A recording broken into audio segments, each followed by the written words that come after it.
Yeah, I forgot to add myself in. What is going on, everybody? This is your boy Ron, part of the Young Melanated Council. Bam, right there. And typically, we try to go live Tuesdays, 9 p.m. Eastern Standard Time, 6 p.m. Pacific Standard Time, and wherever else you are in the world, that's where you can find us. Again, as always, like, subscribe, enjoy the show. And before we get into tonight's topic, um, as you can tell, I'm sweating. It's hot. Oh, it's hot. It is super hot right now, and I don't like it. I don't like it at all. Hold on, y'all. Un momento. There we go. Hopefully that works out a lot better. I don't know. But here we are. We're going to do what we do. We are going to do what we do best. And that is trying not to burn up in this bad boy. But other than that, how's everybody's weekends been? How you guys been doing? What's going on? What's the weather looking like in your neck of the woods? Because as of right now, I swear I took a shower today. I did. I swore I took a shower today. Matter of fact, I took a nice cold shower. I took a nice cold shower. It feels like I just got done swimming. And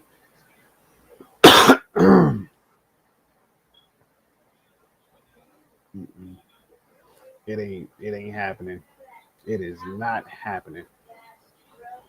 But again, like I said before, I'm just here having fun. I'm just here doing what I do best. And and yeah, that's it. That's pretty much it. That is pretty much it. That's all I'm doing. Is just having a good time and hopefully this heat will just leave. But don't get me wrong, I enjoy the heat. I do, but Michigan's heat has this thing called humidity, and for anybody that lives within the Great Lakes area region, y'all know what I'm talking about. If you live in down south, along the coast, or even on the east side, west side, you live like along the coast, man, that humidity sucks. Oh, it sucks. And it's just like makes you want to fight everybody. Makes you want to fight everybody. I don't want to fight everybody. I'm cool with a lot of people, so y'all got to worry about that. But still, it's just we got 2 days of this mess too. This is only day one. Mm-mm. I'm not having it. I'm not having it. But hopefully, we'll get everything working out. We get everything rocking and rolling, and things of that nature. Oh my goodness. But anyways, like I said, just checking in with you guys and everything else. And so I'm gonna post the comment in the chat.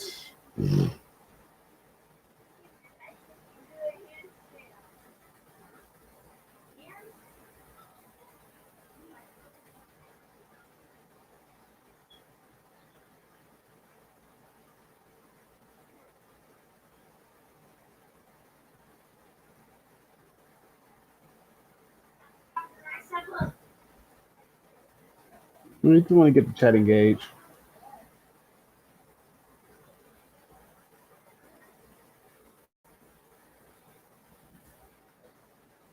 boom, there you go. So the folks showing up on YouTube, that's your guys' question here. And then for our peoples that's on Twitch, you guys get the same question there. hmm So go in and fill that out or turn that in at your leisure. and whatnot. So, like I said, we're gonna wait before we get into this topic because this topic is a I don't know, I don't know.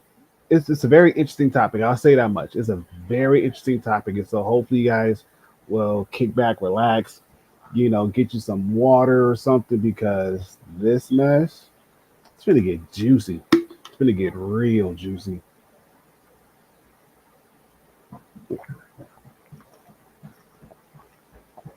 Oh my gosh,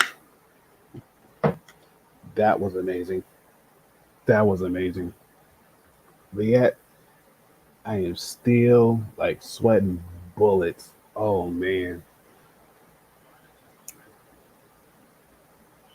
Yeah, hey chat. Yes, looking for this topic too. And and Elle was the one who brought it up to our attention. So, I'm gonna let her when she gets in, I'm gonna let her introduce the topic, let her pretty much run with the topic and help us to navigate it because it's something that up here in Michigan we really don't hear too much about, or at least in my area don't hear too much about. But because she lives in Florida and whatnot, it's a different story. And then of course, I mean, she is on Twitter semi more than I am, so it's like it helps. So yeah, I'm gonna let her, rock with the topic, introduce the topic, and get us rolling. Like I said, whenever she rolls in, we'll do it that way. But yeah, no, no, I am happy that you just took dinner. Actually, what is for dinner? What is for dinner? Because I had ice cream for dinner, and it didn't get me anywhere. It's like as of right now, this whole region is just somebody just threw water on me. It just kept throwing water on me. And it's continuing to throw water on me. So that's where I'm at right now. That is exactly where I'm at right now. But thank you for stopping in, Chad, and please feel free to come back. Which I know you will. Hey, sample.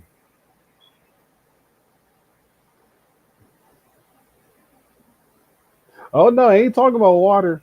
Like I'm sweating right now. Like if you could tell, like I am sweating bad. I am sweating bad. Sweating bad. I live in Michigan and the humidity up here is treacherous. It is treacherous. Nice. Nice. That's always a safe meal. I don't care what nobody says. That's a safe meal by itself. Yeah, no, I'm talking about sweat, man. I'm talking about sweat. It's the humidity. Like again, I live in Michigan and the temperature up here, let me see. The high is supposed to be is 91 degrees, okay?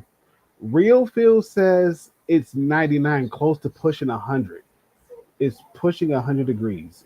And the humidity,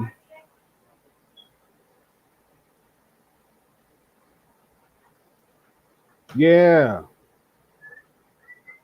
yeah, I'm telling you, it's like literally, it's the humidity. You know, if the humidity wasn't as bad, I wouldn't be sweating as much. I really wouldn't. But man, this mess.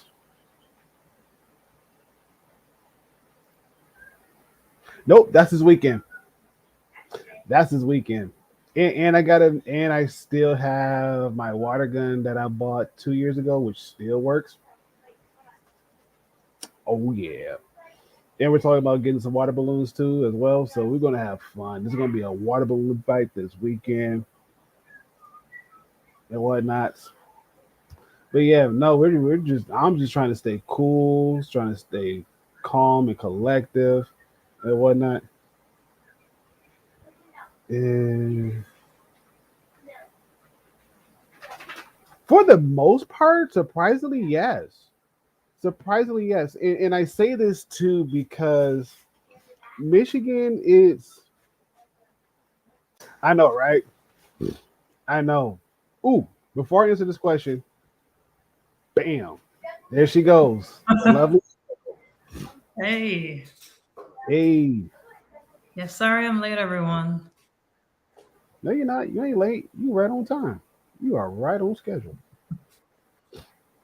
Hey, Sample, haven't seen you in a while. Right, right. So, I was telling Sample and Chad about my face right now. It's just pouring with sweat, pouring with Oh, sweat. okay. And so, Sample asked the question: Is Michigan hotter than it usually is? For the most part, yes. And just to kind of put it into context, Michigan around about this time, normally we see about 80, 85, kind of like low 90s. Again, low 90s. But when it began yesterday, we had a thunderstorm that rolled in, and it cooled everything off. But right behind that thunderstorm, the temperature shot up like super high afterwards. So we got to bring one more person in, and I like this. I like this one. Yeah, me I too. think this. I think this is. Yeah, because this guy Yeah. just kind of when he's not like on work, not Yeah. moving, he's just leaning that's that's great. What a like drag. he says he loves it. What a treat. Some people loved it, but it's not like it. Like What's up, yo? Hey, sounds like you're having a Hey. party. Try refuses to go like hiking. Remember when we went hiking when we went yeah. Toby, what's going on? Like Sounds Yeah, like you're I was having a just trying to. party. he doesn't really like How's it? How's it sound? like it really like I think he's just really hungry. I mean, Like a I huddle. could hear His this. Like mom. his Huh? mom. Is he really like that? Is he really like that? Wait, sorry, what's happening? I can hear what's going on in the background. Oh, okay, that's fine. I just wanted to make sure that it's not too crazy. I mean, I could. Okay. Yes. It's like I don't know if they're gonna start sharing something that. Yes, the Triforce. Mm-hmm. Mm-hmm. Yeah, but again, going back to your question, Sample, like the last few years in Michigan, it's been relatively okay as far as temperature wise go. And even last year, with the spike in temperature, especially when it was like this, we didn't get this until like middle of July, going towards that early part of August. That's when we had that huge spike in temperature. But it normally happens like right after a thunderstorm, Mm. right after a thunderstorm. And so now it's like we got today and tomorrow. With tomorrow is 96 degrees, but at the same time, it could very well push up to 100 degrees easy. Shit. It could very well push up to 100 degrees easy. And again, you throw in the humidity in the mix. Now it's like, okay, 100 degrees plus humidity is going to feel like 105. It's going to feel like super hot, super hotter than what it's supposed to be. So it'll be like probably a good time to go to the beach. Mm-hmm. Mm-hmm. Or a good time to have a water balloon fight. Ooh. Mm-hmm. Two thumbs up. Yes. Two thumbs up. Yes. Water balloon fight. So yeah, but even still, like each and every year up here, it's been getting hotter and hotter. The winters have been getting warmer and warmer, whereas like it barely snows. So it's like global warming is very much real, and yeah. So that's what's going on in my neck of the woods. L. Um, what's going on with me? Oh, so over the weekend there was a free Talib Kweli like concert. What? Yeah. Yeah, so like my friend and I went, but like so like there were like doors open at noon because it was like, of course like a Sunday, and like this place is like usually open pretty early anyway. We didn't get there at noon, we got there at like 3:30, 4 o'clock. And we're just like hanging out and just like drinking and just like talking to people and stuff like that. Mm-hmm. But like Talib Kweli didn't come out until like 8 o'clock, I think, which is like not like super surprising. But like we heard that like, oh, he's gonna come anywhere between like 4 and 7. I was like, okay, because we got there like pretty much like right before 4. But yeah, just like waiting around, it was just like kind of well, we aren't like waiting around like we weren't doing anything because it was like at a lounge, like an indoor outdoor place, Mm-hmm. and it's nice. Like it's a really cool spot. So Nice. like yeah, so like like we were just kind of just vibing and hanging out. But like we only like stayed out while he was out for like an hour, so we left like a little bit after 9. It's a Sunday, and we gotta like be responsible adults. Mm-hmm. But yeah, but he only DJ'd like while I was there. I didn't know he DJ'd, but it's not like super surprising. But I was like, okay. I was kind of hoping that he'd rap. He probably did like after we left, but I was just like, like we were tired. Like it was hot as fuck. We both wore jeans, which was funny. Like I wore jeans because I was like I didn't feel like shaving, but like like so, like I don't know. Well, why she wore jeans. Like I was like wearing like a t-shirt.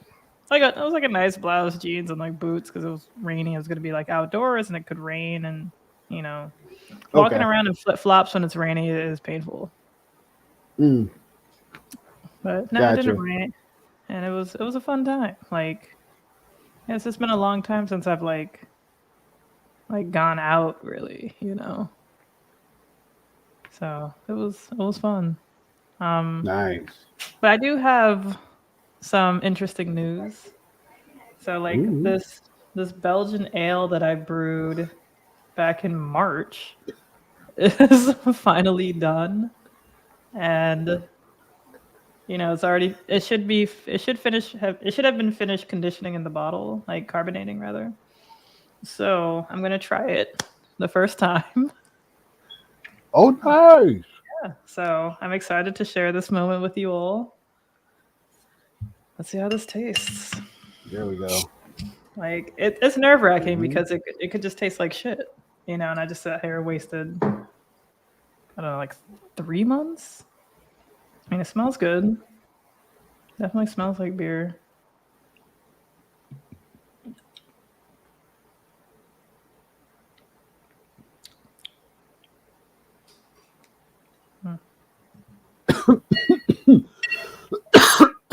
Not you looking at the bottle, L. Oh, like this is just a reused bottle. But it's a cool bottle. I really like it. Yo, Victoria. Oh yeah.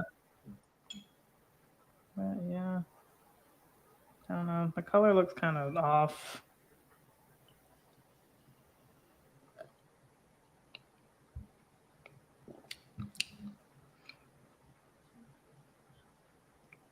I don't know. Doesn't taste bad. Yeah, there you go. I was kind of hoping it tastes better because it's a Belgian ale. You usually have kind of like a clearer taste. I don't know. It has like a weird taste as soon as it hits the tongue. I don't know. Hopefully this one may just be like a bad bottle, but hopefully the others taste better. Hey, there you go. Because it's I 5 in the bottle too. Yeah, because it's 5 fucking gallons. So I'd be really upset if it wasn't. Because it's like it's not clear. But I don't know. Each beer that I've brewed hasn't really been like all that clear. Gotcha.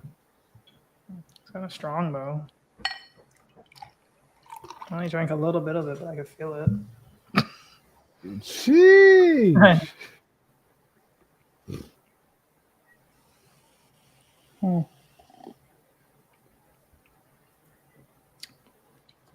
That's what Chad posted. Yeah, how did it go? I guess with the beer or with Talib Kweli? Probably with the beer. I don't know.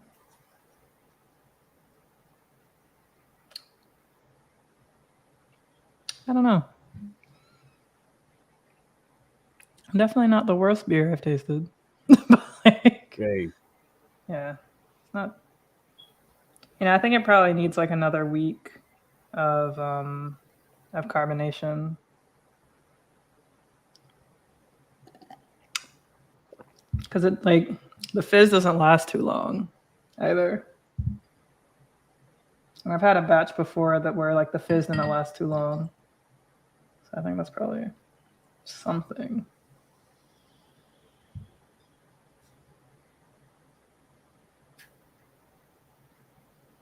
I don't know if you can hear it. maybe a little. I can hear it a little bit. It's like fizzing a little bit. Mm-hmm. But it's like tasting notes. Mm.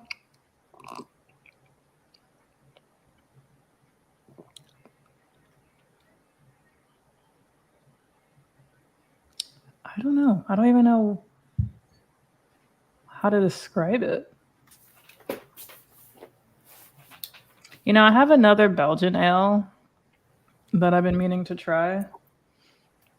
Let me go. I can go open that and taste that to compare.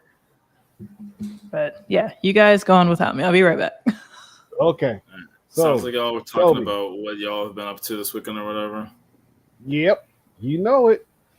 All right. So yes, I've been home all day actually, but my roommate has a good like I just met a girl. She's cool. A good friend of my roommates who's in the same program. They're in the same grad program for computer science, and so because we're all out here in kind of tangential software fields trying to do our thing. So yeah. That so kind of like an extension, not really extension to the weekend, but just big changes like with my roommate. Huge congrats to her. She got an internship co-op thing, and so she is going to be gone for most of the summer, starting this week. So she's been packing. So she invited her friend to, they haven't hung out in a while, so they're packing, doing their thing out in the living room. And we were just all talking and catching up and having a good time. Well, I met her for the first time, but like anyway. Besides today, like overall, I feel like I just did a lot, like too much. Oh, God, I'll have to pull it out later when we talk about music for a month. I'll be so happy. But I had a violin that I went to this like classical masterclass. It was like a classical music masterclass by this Black woman named Chelsea Green. So I found it by accident. Like it was someone advertised a different event. I happened to see that organizer was doing another event, which was this classical music thing. So I was like, I want to go to a classical music event. It was like 6 p.m. on a Friday. I showed up maybe showed up 30 minutes and it's fine. It's a Friday. So they were literally like, thank you for showing up on a Friday. So it was great though. It was beautiful. It wasn't that many people there, but like it was very interactive. So they would, she had a band, like a pianist, this guy with like dreads, like cool guy. It was just super cool vibes. The guy on the drums, another guy on the drums, and then like a little bit of an older guy who was, I guess, producing because he had like the mixer and everything. So it was just cool to see like this like violin and like they were playing classical, they were playing like covers of Beyonce, Bruno Mars, whatever. And then Saturday there was this Boston Arts Music Soul Festival, so BAMS Fest. I never have been to it, but vaguely might have heard of it, but I went this year because that said performer, Chelsea Green, was performing for a bit on Saturday. So I got to the park right on her last song. So I ended up just staying after that for like an hour, catching all these other acts. I'm going to put the name of one called Black Alley. Black Alley DC. They're like a DC They call themselves hood rock, but like they weren't. I wouldn't call them metal because they weren't like that hardcore, but it was pretty like big, the thunder and beats. Like these were like a real rock band, and they were like from DC, and they're all black. And the woman was like the main singer, and I was like, yo, I love this. So Black Alley, amazing. Hood rock, like, and they have like a whole, I think they have like a scholarship program, and I was like, yo, this is beautiful. So there was like a lot of performers on 2 different stages, and then I went to Hampton Beach for a silent party because of course, what would Toby be doing if I wasn't like going to everything possible? I'm either in doing nothing or I'm doing everything, and unfortunately this weekend I was doing everything. I mean, it was fun, but it was a lot. Like I was supposed to go to this formal for this Black professional group in Boston that night, but because I was in the beach and that beach was like an hour away and I got caught up, like it was just too much. So music festival, an hour north to the beach, picking up a friend on the way. We had fun, we were chilling, but we did not end up back at that formal because of reasons. It was fine. I just that's what happens when you do too much. And then Sunday I went to like 3 things too. I was like, what am I doing with my life? I was at a rooftop day party, which was fun, in Dorchester at a Dorchester Brewing Company. It was actually a brewery. I don't think it's Black owned, but it's in a Black neighborhood in Boston. And they also had some other stuff going on that I can't remember. They had like a Black owned food vendor there. I don't know if they're always there in that brewery, but they were at least there that day. So that was super cool. What's up? I am doing the most. And then after that day party, I saw Marlon Asher, who I did not know, sadly, but he's a huge reggae artist apparently. Ganja Farmer is like one of his most popular songs. So I know that song. You know the song, but do you know the artist? What's his name? I don't think so. Marlon Asher. I don't know. It sounds a bit familiar, but I believe I know like the song, like "You're my ganja farmer." Like it's sort of like yeah. I've probably heard it too, just not really knowing what it was. But he performed it like even at one point. He's like, "Do you want to guys want to hear Ganja Farmer again?" We're like, "Woo!" It was a really chill. Like that was like not like a it's reggae. It's like chill music. It was not like a super hype thing, but it was good. The band was good. I mean, reggae can be hype if it's like dancehall. Yeah, I guess I mean like this is like. I'm kidding. Yeah. Okay, yeah. I was like, no, please. Like, I promise, I know things. It was cool though, and like it wasn't normally the vibe I go for, but like I was like, okay, I have to like check stuff like this more. And then Antonio Brown. Oh God. So AB. I did not know he was like a whole artist. But I know that he's like wide receiver for the friggin' Lord knows. I want to say he was the Patriots. At this point, I don't really know. I just know Antonio Brown is a big football player, and he is, I guess, a rapper also. And so he was doing like a performance at a club on Sunday night. So it was interesting because I was like, what the heck is going on? Like Sunday was just an interesting day. So long story short, I did like too much. Like Friday was probably the most chill day. And that's just because I went to like a music event and then basically just went home and stayed home. But Saturday and Sunday was like nonstop. And then I like slept a lot Monday. Like I had work and whatever, but there was like nothing really happening. So I was like, thank God, because I needed a rest. And then today I actually was up early to like get stuff done for work, which was still not that productive, but at least I was up. Okay. All right, now that's what's up. Yeah, for those of you just joining, like I brewed this Belgian ale, and this is my first time tasting it. And this is like just a Belgian ale. Yeah, the one that I brewed like a million years ago. I didn't realize that's what you got. That's what you were trying to show. Though I thought you were just. No. This is just a Belgian ale that. Oh, okay. Like somebody brought over like a couple weeks ago. My first time. It's ginormous. It's like as big as a wine bottle. I get the. Like so, I'm clearly not going to finish that. Nor do I have plans to. But it doesn't like. This is the one that's like store bought. Doesn't taste bad. A store-bought Like- one. Can I see that again? Oh, Sorry, just Westmail. Okay. yeah. I have to- Somebody brought it. Like I had like a little party a couple of weeks ago, where I was actually bottling my beer, and somebody brought it. So I was like, okay, this would be perfect for me to like at least taste and compare. My beer, this darker one, I think it needs to carbonate in the bottle for a little bit longer because it like the bubbles kind of fizz out pretty quick. And also like I don't know, like there's like a weird like kind of like pungent taste as soon as I taste it. I don't know if like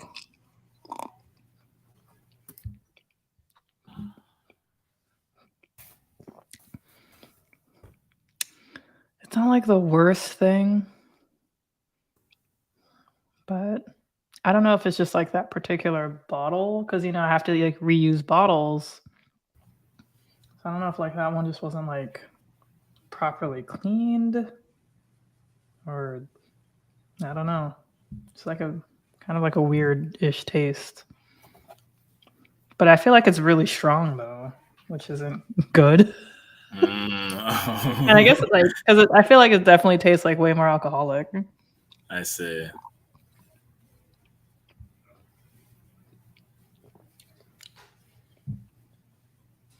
Dang. Well, let me slide through. I'm gonna slide through and try some of that beer. How much beer do you produce, like for that amount of time? Like how much? Like is this like a whole keg? Like I'm ignorant when it comes to this. Yeah, pretty much. Like it's 5 gallons, so it's like Okay. I don't know how many bottles we made, but it's like somewhere between. It's like 48 bottles, 48 to 50, but.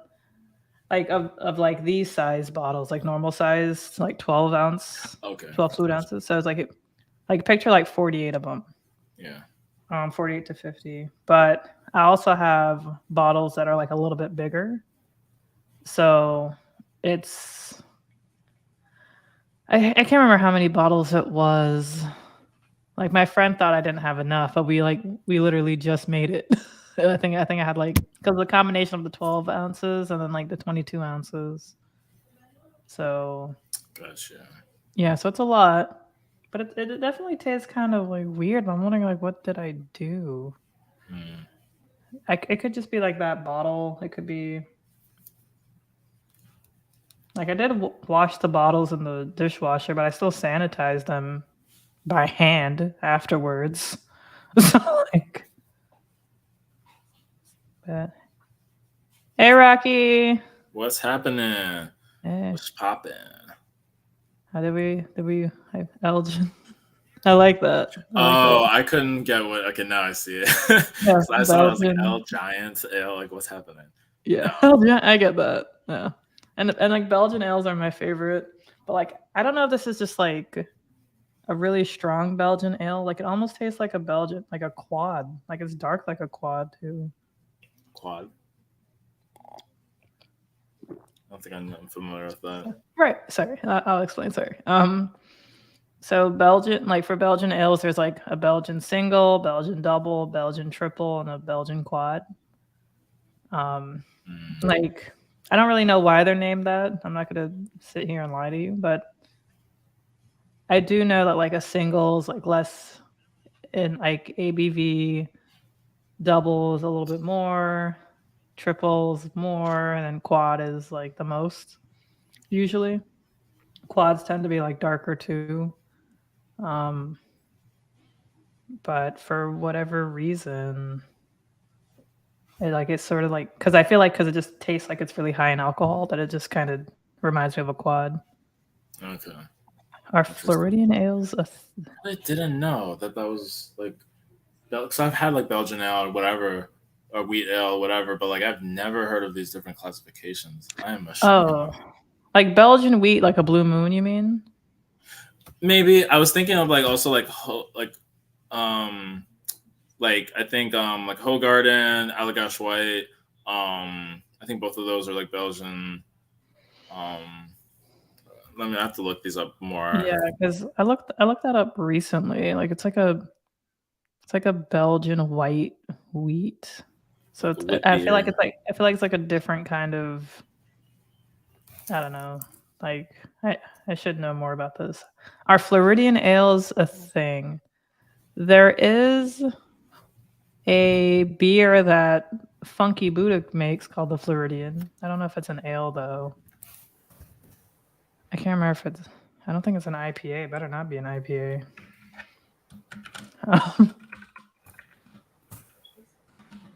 Funky Buddha. Quadruple beer.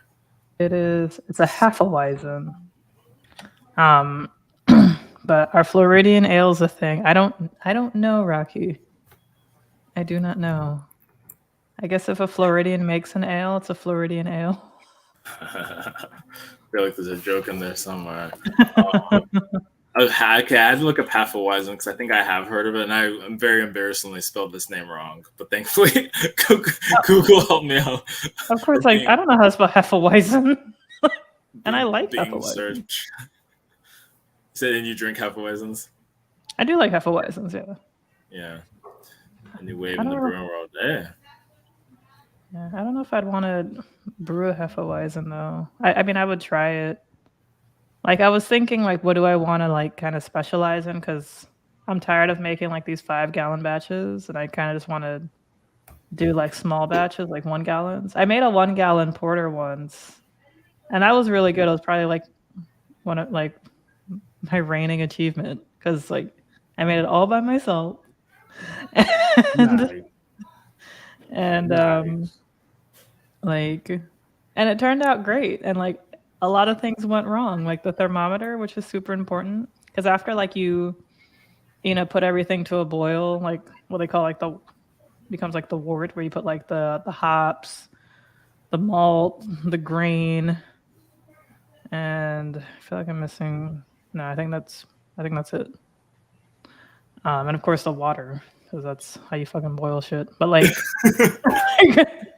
because beer it's like 5 ingredients. It's water, of course, malt, grain, hops, and I want to say like sugar, yeast. I'm probably missing. Yeast sounds very important, right? Like that's like one of the big things.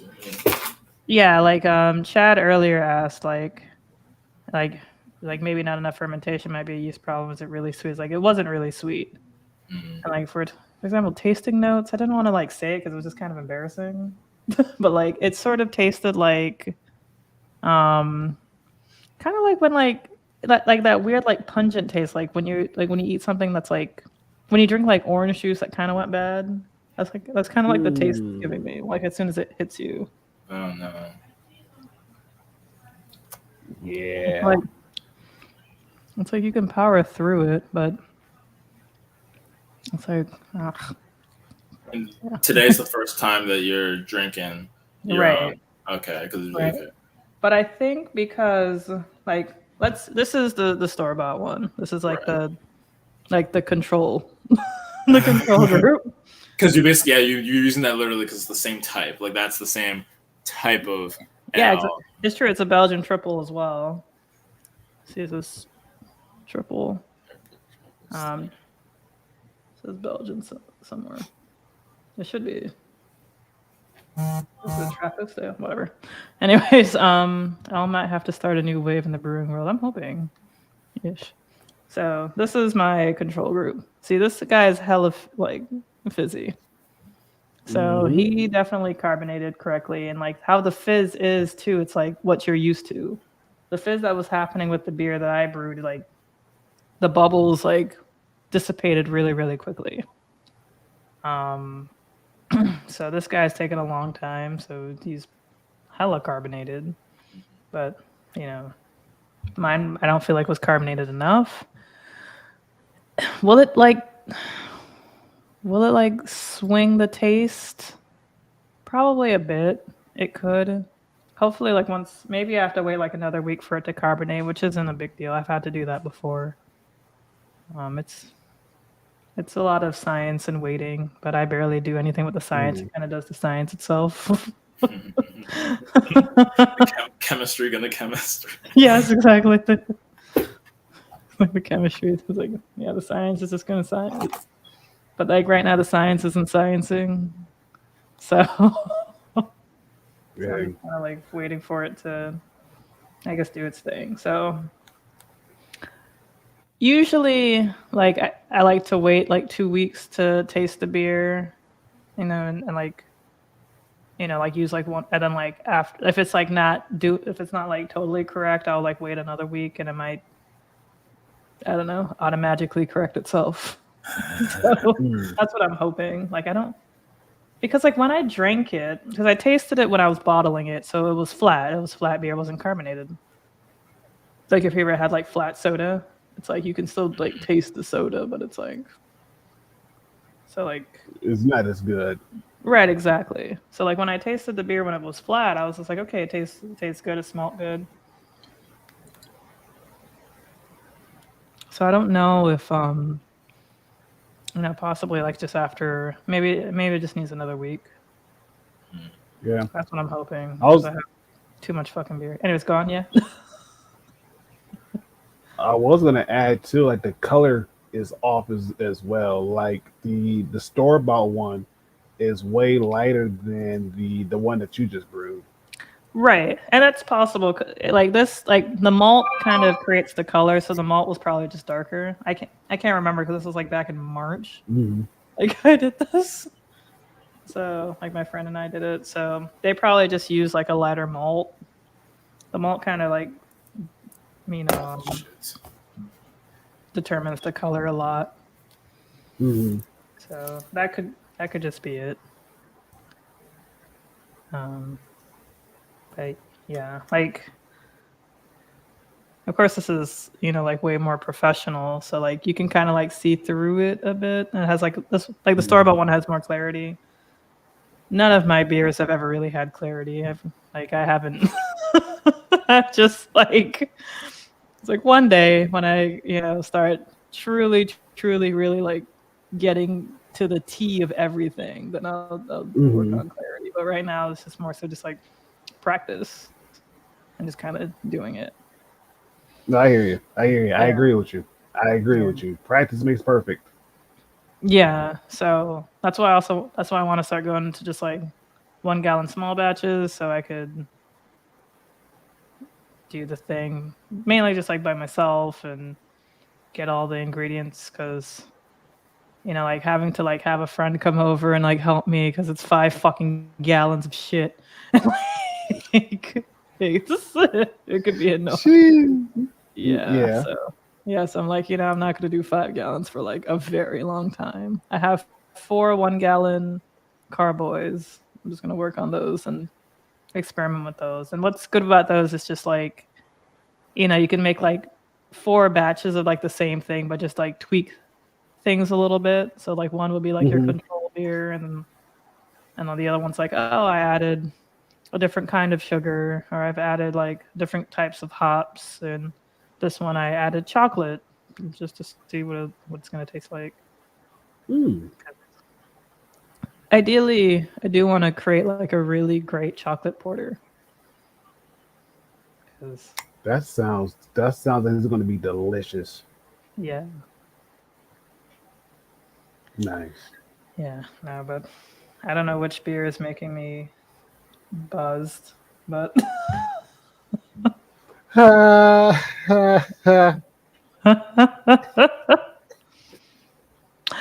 never used to be a lightweight. Wow. That's funny. Going back to the old college days of double fisted. Right? This would have been like Edward 40 hands almost. It's not 40, it's Right? It's a pint to 9.4 fluid ounces. That's an odd amount. But yeah. Jeez. 40 ounces are illegal in Florida, actually. Really? So yeah. So when I was in college up in Tallahassee, some people would like drive up to Georgia to get the 40 ounces to do the Edward 40 hands. Okay. That makes sense. Yeah, but 40 ounces is a lot, though. Yes, it is. Ugh. Don't remind me. Don't remind me. That's like a nightmare for anybody who is starting off to drink. Please don't do a 40 ounce. Please don't. No, Mhm. if you can get somebody to buy you a 6 pack and you just take one out the 6 pack, that might be what me can't be Like I said, doing that. that happened one time. That happened one time. Oh, I'm fucking can't with be you. doing that. That was a fucked up situation. The dude like ate another dude's face. Something like that. Yeah, it's the But yeah, we're traffic across state lines. I don't know. I didn't do it. I didn't have a car in college, but I had a 40. No, I can't. I can't. That that I'll put it to you like this: when I first got started into drinking, that was the one thing that was given to me was a 40 ounce, and even then, I wasn't.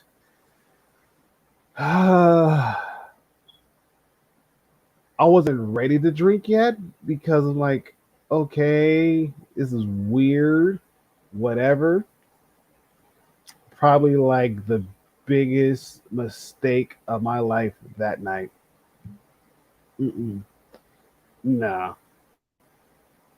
All I'm gonna say is this much: for anybody who starts off drinking a 40 ounce, I tip my hat off to you. I tip it off to you because mm-mm. Maybe after you get some beer in your system and your tolerance builds up, then yes, 40 ounce, definitely try it. Just make sure it's something that is not like gross or anything. Right. But No. just right out the Like take a gate, like take a sip of it. Like buy a 40 ounce and then share it with your friends. Like don't just drink it all to yourself. Like if that's your first thing of alcohol, you can't be that sad. Like you can't be that like in the dumps. yeah, You yeah, know.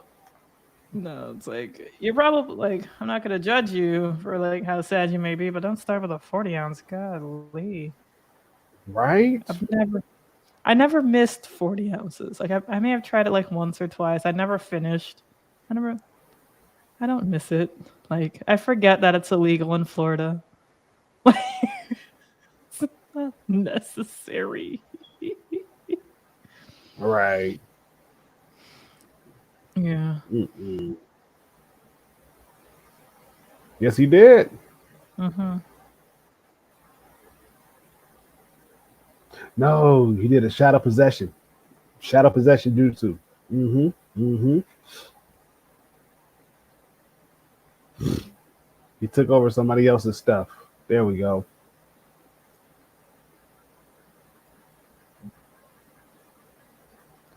Yeah.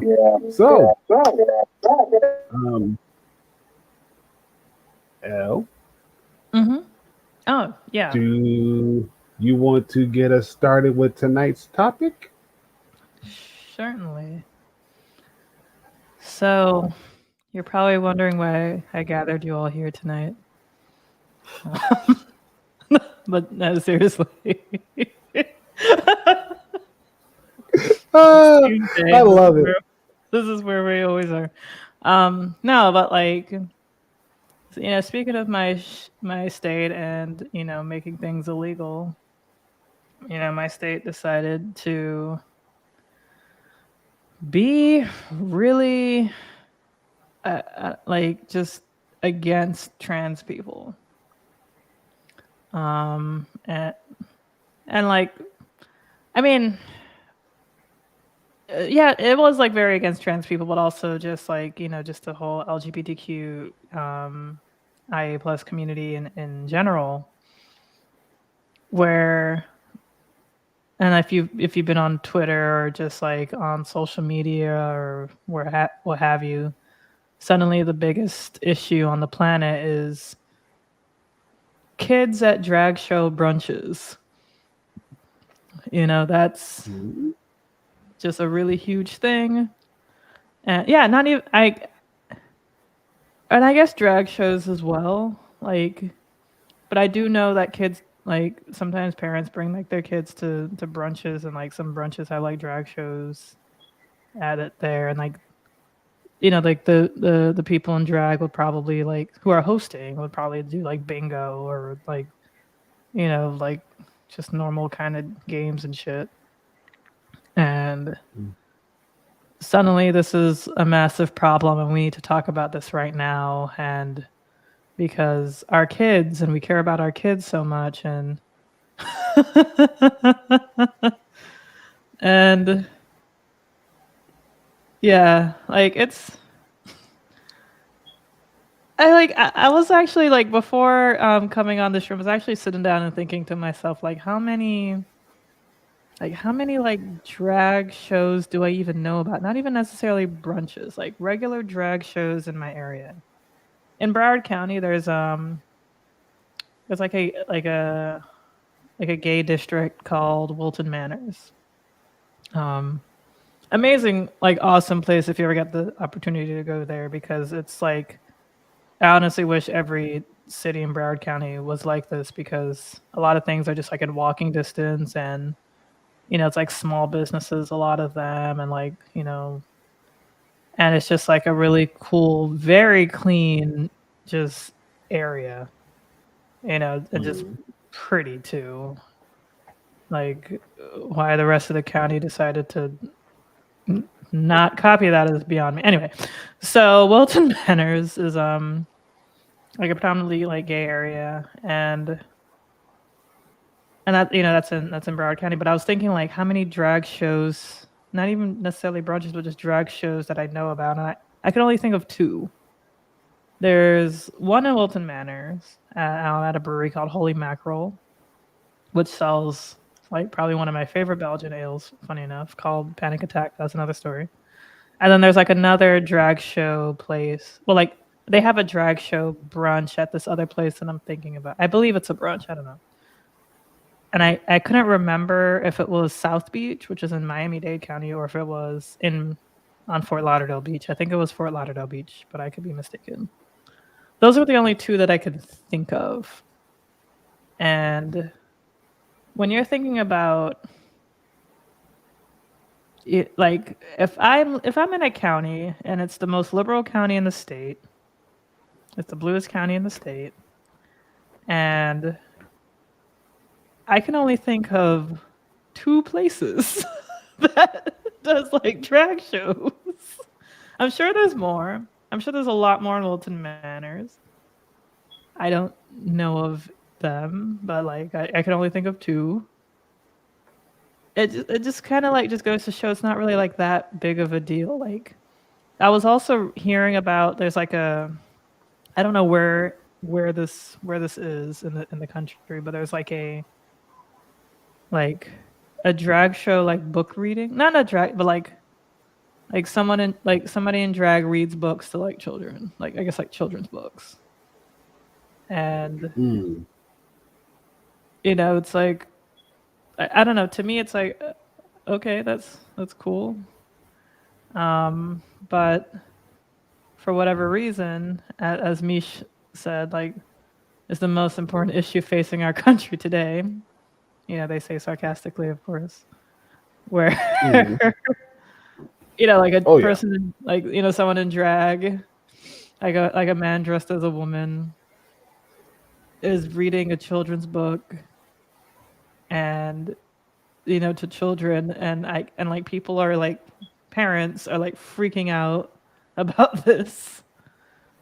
It's like, oh, how can you expose your kid to this? This will make your kid blah blah blah. I was like, and I can't fathom how that could even be the case. Anyways, well, Rocky's saying, serious question: if a woman dresses up in masculine clothing, is that considered drag, or is it just men dressing in feminine clothing? That's a great question. I am not sure. I believe it's men dressing in, or like males dressing like women's clothing. I believe. I do.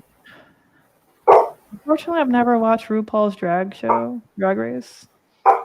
I did Hmm. go to high school and college with someone who did participate in that show, but I never actually like watched the show, unfortunately. But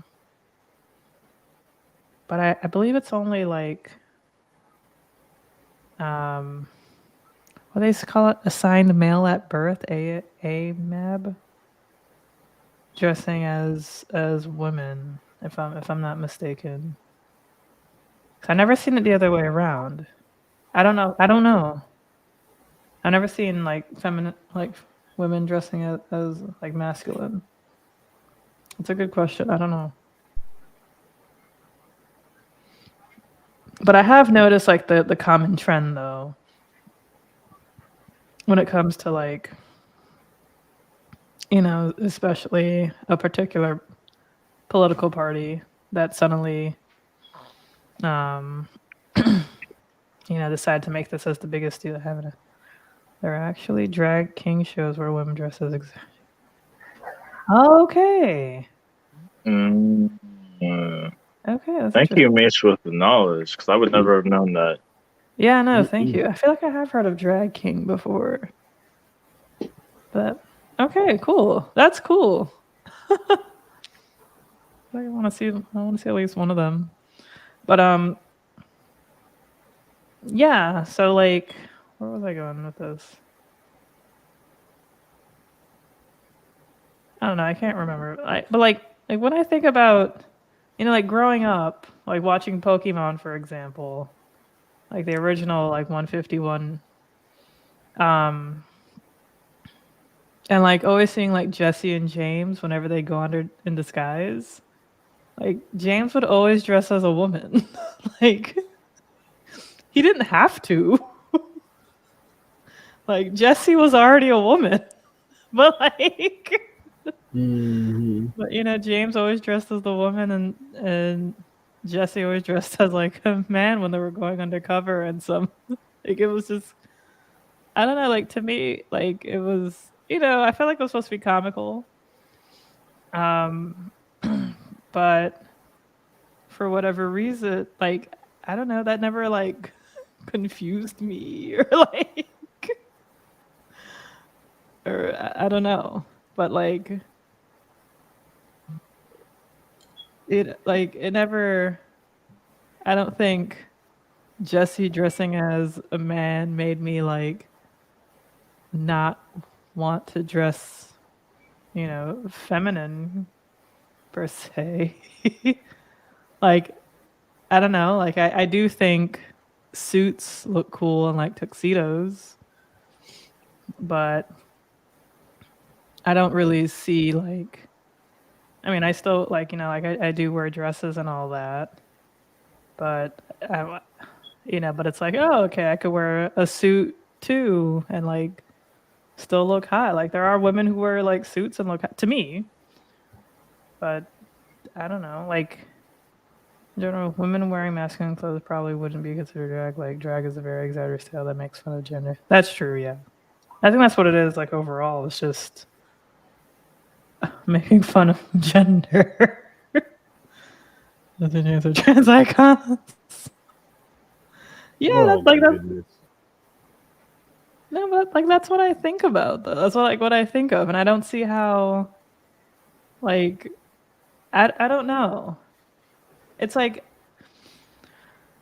if you can't have that conversation with your child that like oh this is I don't know like maybe I'm not a parent so I can't really speak on this but whenever I see like them banning books or them like not wanting to change the status quo of anything or like make people think it's almost as if like are like our parents not raising their children or are they like shouldn't you want to like raise your child to be like a better version of you.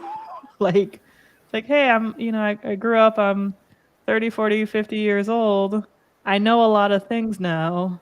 So I am going to like kind of like steer you in like the direction that's like, hey, when I was growing up, people weren't really, expressing themselves how they, you know, wanted to express themselves. So now like, but you live in a generation where people are a little bit more comfortable doing that. And it's just like trying to just navigate the world and all, like, teaching them just how to navigate the world and things like that. But to like shun them or to like make them afraid of that or judge it or be unaccepting, it's just like, I don't know. I don't know. I'm not a parent, but that was just another case of misdirection, like having a major debate about needing a smoke detector while your house is burning down at the same time. Yeah, you do need a smoke detector, but you're mad fucking late. Right.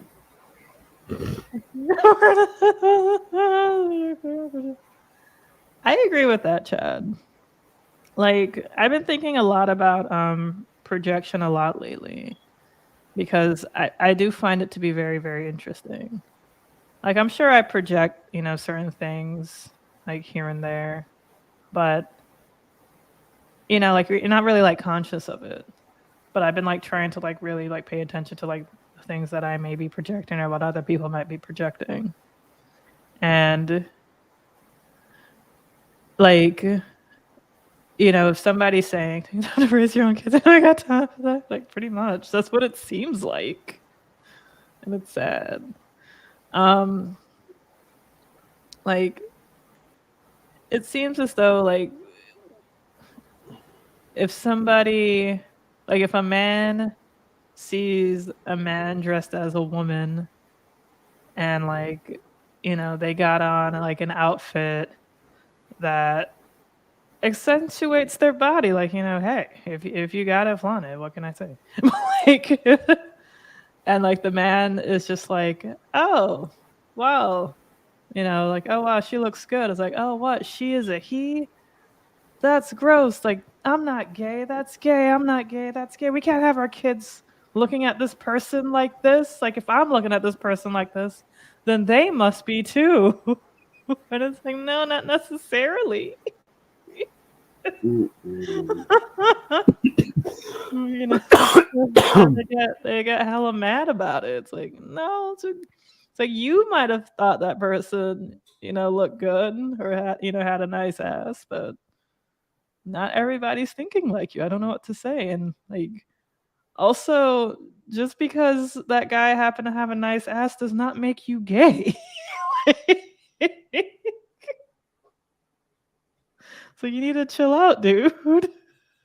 It's not the end of the world. Oh Lord. But people have been getting like hella mad though. Like, I saw like this one video. Sorry if I'm ranting. Like, I saw this one video on Twitter where like this guy in drag was dressed like Lady Gaga and was like running around at a park, and like kids were chasing him, dressed as Lady Gaga in the park. And at first I thought this was actually Lady Gaga because like he did a fucking fantastic job like looking like Lady Gaga. So I was like, oh wow, this is pretty cool. And it wasn't her. And like the kids looked like they were just having fun. And then, but the guy who posted the video and shared, like, wrote about it on Twitter had a completely different point of view. He was like, yeah, you shouldn't have your kids exposed to this. This is really confusing to kids. And, this, that, and the other. But I do have a question for everyone. Is drag, cross-dressing, things like that, is that confusing to kids?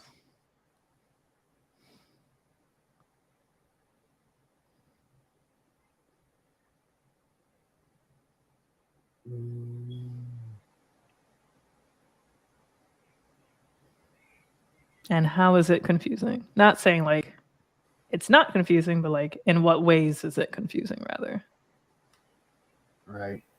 Mhm. I'm going to come from the parental role from For sure. this, Yeah. and I'm just going. I'm probably going to throw it. I'm actually going to throw out this disclaimer. I might be like the bad guy for this episode for today. I Absolutely. might be. No. I For might. sure. I might be the bad guy for today, For sure. Yeah. and and I'm going to say that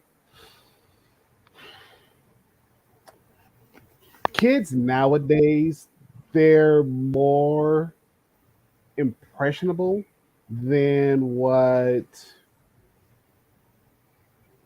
kids in my age group, your age group, L, Toby's age group, a lot of people, a lot of the viewers, our age group, were when we were growing up as kids. You know, it was like we would see something and kind of be like, mm, okay, it's weird, you know, whatever.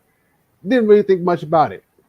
Kids now, they're like, okay, why? They're more so asking more of the why questions and wanting to get a understanding of as far as why is this person dressing the way that they're dressing, you know, why are they doing that?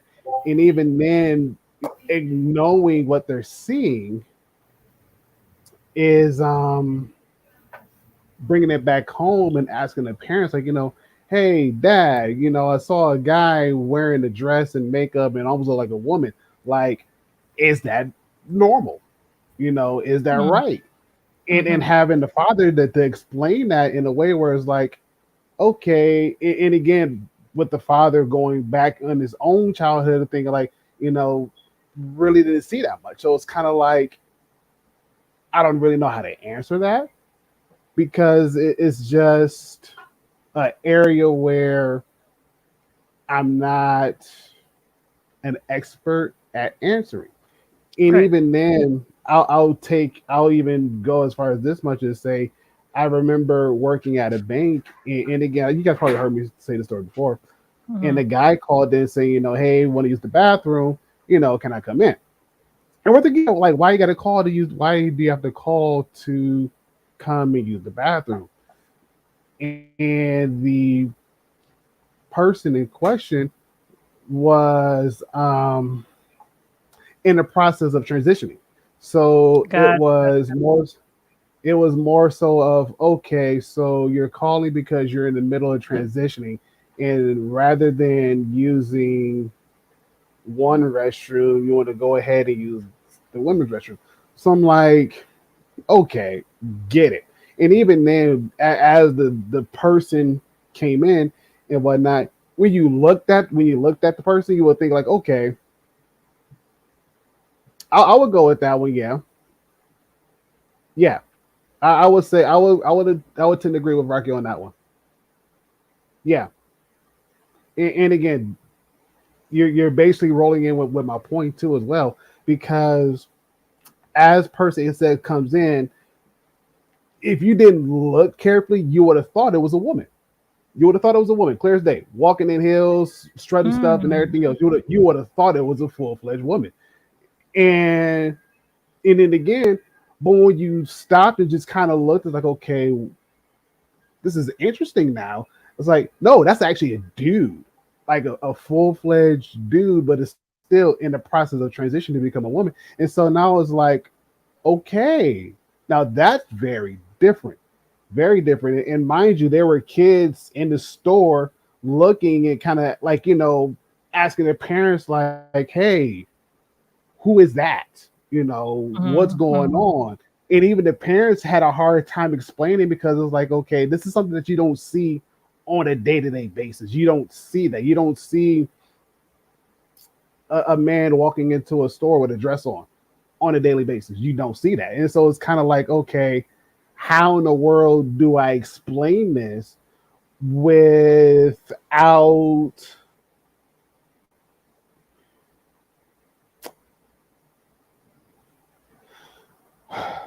how can I explain this to my child with the expectation of allowing this to be in a learning experience versus condemning, if that makes sense. Right. Not necessarily try to rationalize anything, but more so help the child to understand of what's going on. And even then, it was such a big deal because it wasn't just happening at the store that I was working at, it was happening at different locations at the same time. So it was just kind of like, okay, what's really going on? Like, what's really happening? And how in the world are we, one, are going to deal with this? And then two, how are we going to explain this to our kids, especially if, again, if they're under the age of like 10, how to explain that to them, like, okay, this is who this is why they're doing this, and blah blah blah. And again, they're only 5, 6, 7, 8. So it's kind of like, okay, they're still at this age where they're still learning, they're still questioning, and they're still trying to figure out things, but at the same time, it's still kind of like curious in a way, but not necessarily wanting to explore just yet. And even then, like I said before, just coming from a parent's perspective, is just like it's kind of hard to explain something if you haven't been around it a lot. And even then, to your point, Elle, I remember watching RuPaul's Drag Race, because everybody was talking about like, oh yeah, you should watch RuPaul's Drag Race and blah blah blah blah. I'm like, okay, like whatever. Watch a couple episodes. I'm like, okay, like I could understand why they're wanting to do this for fun. They wanted to do this because of A, B, C, and D, and some of the guys on there could have passed as beautiful women and everything else. So I was like, okay, could get it. At the end of the day, I'm still like, but I don't understand. I still don't understand. It was like, it was good for entertainment wise, but as far as like understanding, it was more so like, I don't get it. Like, I really don't get it. And so it just kind of was like, I would like to understand why men are doing this, and get from their perspective as to understand, versus still remain ignorant about the situation and not learning. And even then, not using that opportunity to learn. So it's just kind of one of those things where it's like, as a parent, don't know everything, Right. but at the same time, I would like to learn. So that way, if any of my kids ask, like, hey, dad saw this, blah, blah, blah, blah, blah. What do you think? I'll be able to answer them and help them to kind of understand, but not only just understand, but also allow them to learn and allow them to kind of have their own understanding as well. And even then, even if they go on and ask more questions to kind of have a more so deeper understanding and a more so deeper conversation, okay, why not? Let's go. Let's have this conversation, because this generation now is like, they have the technology at their hands. So it's like everything for the most part is wide open. And everything is literally right there in front of their face. So it's kind of like, okay, let's go ahead, let's talk about it. And so that way, now, versus you become grown and you experience it as a grown up, and you don't know how to handle it. You don't know how to take it. You don't know how to deal with it. Right. Yeah. So it's like, make them aware of this now before like they become an adult, and like it just sort of, like it just comes out of left field for them, and they just have no idea what to do. Okay. Yeah. And even then, just coming from my experience, like I said before, seeing a trans person, that was probably like my first time seeing like an actual dude transition to be a woman. First time. I didn't know how to take it. I'm like, holy crap. Like, okay. You know, and even then, because of the fact in the area that I was growing up in, it was one of those things where it was not right there in front of your face. It was very much very uncommon, very uncommon, very unheard of. And even then, you know, to see a person transition like out in the public, it was just one of those things where it was like it was a very rare sight, very rare sight. Mhm. And I don't know. Like I said, when I grew up, as I became an adult and I was growing up, it was like, I don't know how to take this. I really don't. Let's see. Rocky, can you explain a little bit further? I do understand, like, it's true people confuse normal with right, good, and bad. Because like normal isn't just one thing, you know? True. Like, True. you know, like normal, like I don't know, like a normal amount of hours for sleeping varies between person to person, you know, like some people just need like 5 hours of sleep for, you know, for whatever reason, and they're just good forever. Some people need 8 or 9. So like that's just like their norm, their normal. Mm-hmm. And okay, and yeah, like I guess people aren't really like understanding with other people's version of normal. You know, like there's still people who don't find like an interracial couple as normal. But like if you were to like just I don't know, just like sit on the couch at an interracial couple's house and like watch like or just like, listen to like how they talk to one another, how the kids interact and everything, you're like, yeah, this is not anything insane, like, it's not anything like Right. good or bad. This is just like normal. It's just like regular, like right. Agreed. The wife's gonna ask like, "Oh, honey, did you remember to take out the trash last night?" It's like, "Oh shit, I forgot to bring it back in. Let me go do the." Like it's just like normal crap. The kids are gonna be playing probably playing like Roblox because that's what all the kids are doing, and it's just gonna be like regular. It's gonna be normal, but there's people who look at interracial couples and they're like, "That's not normal," but it's just because they see it as like as bad, is not right. So I think that's where Rocky was going with that. And it's true. Like the person that you saw at the bank, the MTF, if I'm not mistaken, male to female, the woman in the process of transitioning. People confuse normal with typical too, just because things aren't. That's true, Chad. That's very, very true.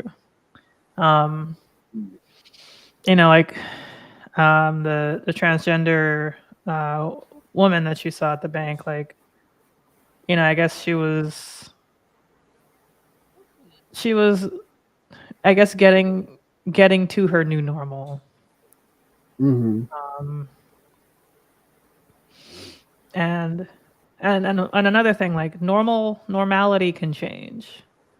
And I feel like all of us in a way are just trying, like, I see normal as like our default or like a regular or everyday, and like we're always trying to create that in one aspect or another. And it's hard because like when you're changing from one normal to another, it's difficult, especially if it wasn't like especially when it's not like your choice and it's sort of it feels forced on you.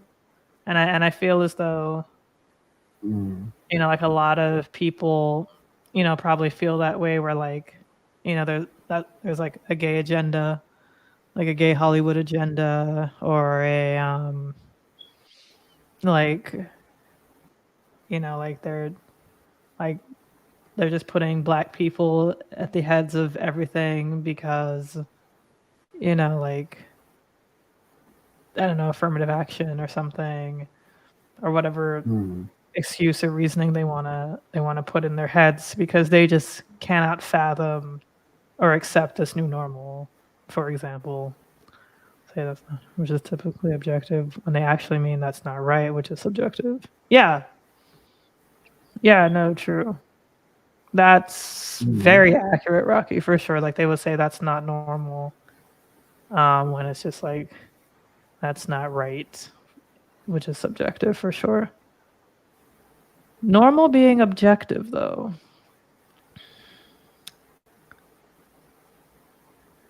I don't know. That's deep because normal being objective, like that's because I feel like since normalcy is always changing, it's just, so like for something that's like objective that's constantly changing could be like I don't know, it can almost be like subjective. If I'm kind of saying that correctly. Like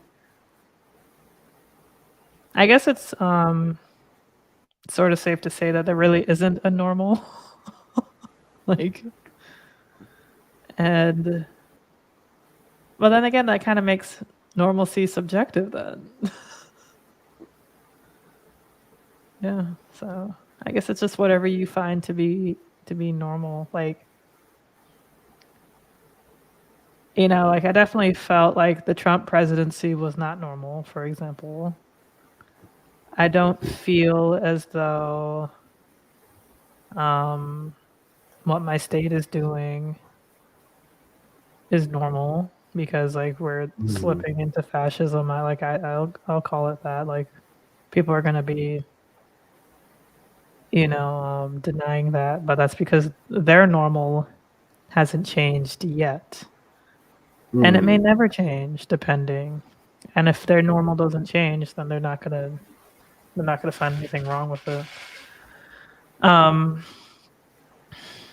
But yeah, like what you were saying, Ron, with I guess like trying to find like you said a way to explain without condemning or something like that.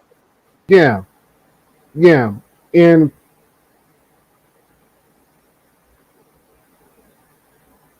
normal's a numbers game. The problem is that they believe their own. Yeah. No, that's accurate. I guess normal is a numbers game.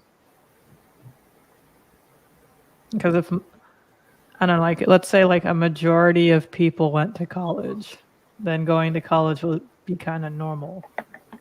And then when you meet someone who didn't go to college, you're like, what? That's crazy. That's weird. Like because to me, that's not normal because everyone around me went off to college or, went to college or did something. But when you meet someone who didn't go to college, it's almost rare. So yeah, I guess it's like a numbers game for sure. Or an automatic reflection of the world around them. Yeah.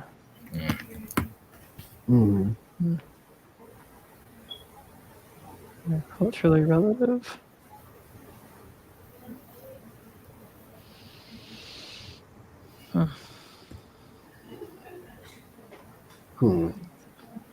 Toby. Yeah. What's on your mind? Yeah, I guess the original question, it was kind of like going way back to not the one that Rocky asked about drag. Actually, I think I missed a few things in the chat because there was so much blips happening. If you're wondering why shadow clones were apparent and things, it's because I was on my regular computer, which stopped working when I attempted to charge it because of incompatibility. My phone was acting up, and now I'm on my work computer. So yay.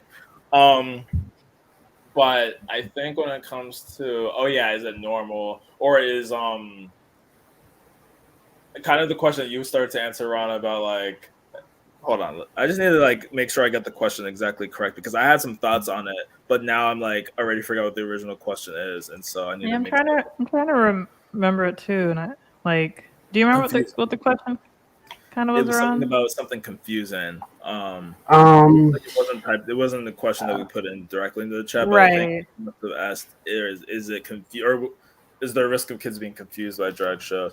And I would say, like, I mean, kind of objectively, they're going to be confused just because it's different. They're going to ask. I was going to say they're going to be asking questions. It's going to be something that's unfamiliar, and they're going to ask questions, which they would in general at that age. And so you might have to explain maybe something of what's going on. I don't think I even had really heard of drag or knew of it until Lord knows was I in high school, but it had to be before college. But I was just very unfamiliar, and it's something I never quite learned. And all of a sudden, I'm in college, and then you all of a sudden see like people who basically are dressing in drag. Like I'm trying to remember because I just saw people like that I knew dressing up because I think it was like a Rocky Horror Picture Show, which what's going on with Rocky Horror. If you go to a friend's, Oh, I'm a what he goes, yes, this is true. I'm a smooth transvestite from Transylvania. I've never seen it, so Okay. I know it's like one of those like cult classic type things. It's like very big and like I assume there was like an original movie or performance, and now I see it performed like on college campuses. I never went because I heard that it was a lot. They would do a lot of audience participation and like throw fake blood possibly and all this stuff. And I was like, that's a lot. But I will watch a video, and I still never have. But I like things like that. Yeah, you're gonna have questions, of course, but like there's different versions of it. And if it's kid friendly, then it's already going to be appropriate for kids. I mean, and not to like even like make any like negative comparisons to LGBT community, but you can go to like a carnival, a freaking carnival, like a circus, and see clowns, and that's going to be kind of like questions are going to be had about people with long legs. I mean, they're on stilts, or the people who look abnormal. Like you could take a kid to a freaking like circus, and there are going to be questions there. So like you're gonna like expose them to something that's like really bright and flashy, and things might not look the way that they're used to. Yeah, they're gonna have questions. Not some. I don't think it's scarring or like whatever the implication that Florida lawmakers are trying to make, like protect the kids. Yeah, let's protect them from carnivals. Now another interesting question too is about pride, because like pride parades are supposed to be inclusive and family friendly. I'm not quite sure though, because I mean people dress however. And there's different levels to it. So I wonder if they're also trying to make the same argument about pride parades, where it's like, you know, like a lot of people will go. I've never been to one, but I think I've like seen that. Yeah, you have kids there too, and people have, you know, seem to have handled it well. I haven't heard of any trauma stories from people as they got older. Oh God, I saw a drag show as a 5-year-old, and now I have nightmares about it. So, so I think like. I think it's fine. Like it's gonna be different for sure, but I think they'll be all right. Like I'm just not sure where they're like getting like is there studies? Were there any kind of indications where someone came out and spoke against it because they had an experience as a kid, or what? Or are they just like fear mongering? Which you know I already kind of know the answer, but I feel like I would like to see though if there was some kind of legitimate thing, legitimate concern. Or like if there were some incidents, even an anecdote, which isn't data, but at least it gives something. But I'm really not sure like where this came from, and I wouldn't have known about it to be very honest if Elle hadn't mentioned it to us. And so I'm just like, what are y'all doing? Like, is this even like a real thing, or do you just like come to the bowels of like nothingness to like pull an issue out, like deep into the bowels of non-issues? That's what it seems like. Like I'm not saying that. Like I'm not saying like what bothers me the most is just like the whole like banning aspect, and then just like making this into like a thing where it should honestly just like be up to the families themselves, the parents, like because like it's such a fucking random thing, because you know, I don't know, Game of Thrones, Bridgerton, uh, uh, a fuck ton of other shows where they have like sex, gore, nudity, smoking, drug usage, you know, a lot of things that parents don't really want their kids exposed to as of right now. If they feel like their kids are too young for it. But you're not banning those TV shows. You know, like you could just, put on parental controls or just like not watch the show when your kids are in the room, I don't know, like can you shelter your kids from everything? No. Unless like they do like homeschooling and they're just around, the parents just around their kid 24/7, but that's still detrimental to the kid because the kid needs to socialize. So it's like there's no complete off switch. It should be up to the parents. If the parents want to take their kids to like drag queen brunch bingo, like twice a year, then they should be able to do that if they so choose. If they're like, oh, there's a drag show going on, okay, I'm not gonna take my kids to that. I don't want to, expose them to, or to a man dressing as a woman as of right now, or I don't really feel like answering those questions that are going to inevitably come up right now. And it's like I get that, like like I feel like those questions will arise, but I just don't think like it would, like, I don't know, like I don't really think it's going to be like super scarring. But I do agree with you, Toby, if there's like some random anecdote about it, like, but still, like I just don't really know, like compared to like everything else that's out there, like it's like there's a lot of like there's Go ahead. Yeah, the internet's like a really like scary place. There's everything else that's out there, but like they're not banning those things, like there's gonna be like a prequel to Game of Thrones soon, and I assume there's going to be sex in it. I understand that's like for mature audiences. Like those shows are like for that, but that's not really like stopping them. Like I could still like if I was a kid, I could still go to like my parents' account, like their username, and then go watch Bridgerton or something. That's how I feel about most people who complain about Sarah. I'm like, you're too busy whining about something your kids aren't even taught to worry about. I agree. Heat tonight. Right. No, they don't even know what CRT is. They just think it's like, oh, it's something for white people to feel bad about. It's like, okay, so you want black kids to continue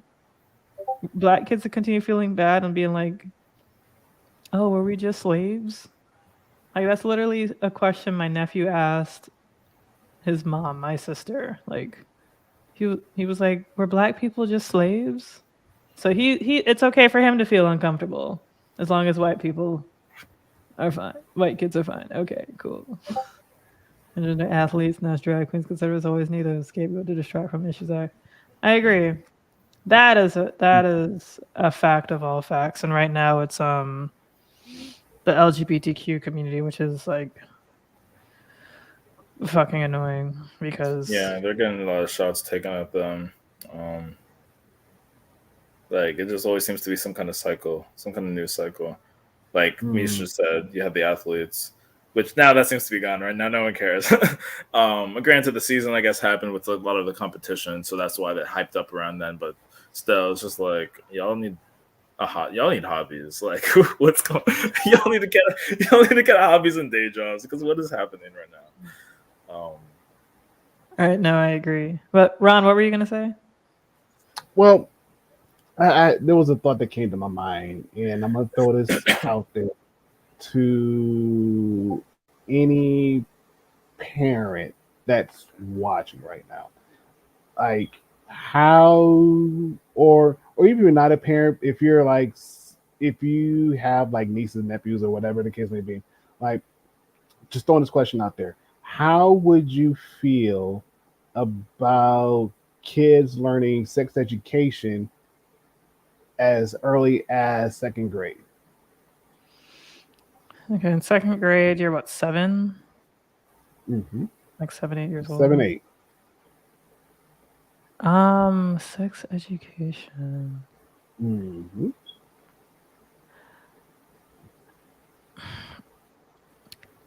So I remember Andrew Yang's wife, Evelyn Yang, came out with a book about like it was like a kid's book about sexual assault or something. And children are, I guess, like more likely to be like sexually assaulted at like an early age before. I forgot what the comparison was. I feel like it had something to do with like a fire alarm or something. I don't know. I could be wrong. I'm probably totally wrong. I think, and I guess it's like the whole thing. Like, you know, schools can't, like teachers can't teach everything, but I do think like it would be imperative. Like I think it'd be important for like someone to come in to like speak to students about what, like, at least like inappropriate touch and, you know, what can be like sexual assault is. Because like I know people who've worked as like social workers, and one thing a lot of like adults who sexually abuse children, you know, like they would use words like, you know, like they would use words like penis and vagina, but like parents would be like, oh, did he touch your, like, you know, like they would use certain terms and the kid would be like, no, he didn't touch me there, when he did. He's like, oh no, he said he touched my penis. I was like, oh no, your penis is your pee-pee. That's the same thing, you know, like, but like they wouldn't use like the same like terminology, which can be like confusing and misleading. And so the kid wouldn't even like really realize what is even going on. Which is absolutely fucking tragic. It is. So like I like, because it's a hard ass topic, but it's necessary is the thing. Like sex education, like where babies come from, like kind of sex education, like No, like put it like this. You are teaching, like say somebody was teaching like a high school class about sex education, but more so at elementary level. oh, Like, so like everything. the parts of the body, like the vas deferens and like the like, I don't know. I feel like that's a little much, but like, like personally, I think that's just like a bit much. I do think kids should learn like proper, like, you know, like genital names and things like, and like understand like what sexual assault is, and not be blamed or feel like they're the ones to blame, and like know to speak up and speak out and who to speak to. I think that's very important. But like, I don't know, like high school level like sex education, that's I don't know, I feel like that's a lot for personally. Like I don't really think that's all that necessary. Like, you know, if it was like a really like general overview, then like I guess depending on the school and if the parents signed off on it and everything's okay. But like super like, you know, like, anyways, what, you're ready to talk, Ron, or like Toby, did you want to say something? Yeah, I figured I would chime in too. Go for it. Go that- for it. I know Ron, of course, like is probably one of the closest to the issue since you have kids in various ages. Yeah, exactly. For me, like I kind of get so removed, and I didn't even have like real sex ed. Like I want to say in high school health, we did go over various things where we, proper. Like even in 7th grade biology, at one point we were like, let's be mature guys. Let's say penis and vagina together, and like, oh no, just like kind of get it out of our system and make sure we understood the different parts. But then in high school was like, okay, we're actually going into like other things like the orgasm and like fully knowing like different parts of the female's anatomy and then male anatomy as well. So like we did all that, and we definitely learned about different types of sex, maybe even positions a little bit, but mostly types of sex. They taught you about the orgasm in different sex positions. Lucky. Well, I don't know if we would talk about positions. I think I started saying positions because I was like, oh, this is a type of sex, right? I was like doggy style. I was like, someone was like, no, that's a position. I was like, whoops. Oh, okay. Look how little I know. Listen, I was and possibly still am a virgin. And I had no idea what was going on back then as a little 15-year-old kid. I mean, Toby, you're not a virgin. You have a negative body count. I have so a negative. I don't even know what that is. Oh yeah, I need to go back on Instagram and figure because I think people responded to that, but I just like dipped from the app after I posted that. I posted that and ran. High school, Not you running from the fight. Middle school is a good place to start because you're already going through puberty and you're feeling those changes. In high school, you're not fully mature by any means, but you've gone through a lot of puberty already, and like you could be making babies. So I'm like, you really should have like learned a lot of this stuff. I mean, technically in 3rd grade you can too. I mean, like, like girls can get their period as early as like 8, even 9 years old. Oh, snap. 9 sounds familiar, but I didn't even know you could hit 8. Yes, it's rare, but it can happen. Like it can for sure happen in like 8.5, yeah, but 9 for sure, and sometimes as late as like 17. And boy, do I envy those girls. Oh yeah, I didn't know. Like, that would have been awesome. Like, to just start it so late. Like, you just have like 1 year of high school, then you're just off to college, and like, man. Anyway, sorry. No, you're good. I'm also looking at the chat here too, and I'm like seeing what Rocky said about how parents taught him sex ed at 5. Like, wow, okay. No, that's like really good. And it's so interesting because sometimes I wonder like what is it that's supposed to be taught? Because this is like again another conservative fire point. Oh, you're trying to teach kids all this perverted whatever. But I'm like, what actually is being taught? Because what I learned in high school is very, very like I would say it's very vanilla. So like I would definitely not think like it was any kind of crazy whatever. But some people be saying that like a lot of what kids are being taught in the books are like very explicit, and that's why they're trying to ban them. And I'm like, I don't really know what's true and what's being spun out for conservative media, but like how explicit are some of these things that are trying to be taught to kids? And is that okay? Like, is that okay if you're really going that explicit and that explicit? Yeah, I was gonna say Maryland. I was like, thank God for Maryland public high school education. We were at one point, Massachusetts is hard to beat, but Maryland was like number 1 or at least in the top 5 for either public schools overall or at least public high school. Now we don't necessarily have all the best private schools like New England does, but our public schools were like and my county wasn't big. We had 6 high schools in my county. And just nothing. That's great for like public schools, public high schools. I feel like that's where it matters. Yeah. Like of course like private schools are gonna be great. Yeah. Oh yeah. Yeah. Oh yeah, absolutely. When we go deeper into education, I got stories. Like not even anything crazy, but it's just stories of how I met people from other states. Like not to shade them, but Connecticut people. Oh my God, sorry, Elba, Florida. I have people who have family in Florida, and they would be like, it's just didn't compared to like my friends up here in New England. I mean, Connecticut's not terrible, but like it was just interesting that they would compare themselves to New York, which hit or miss. But if you have a good school, you're really good in like New York public school.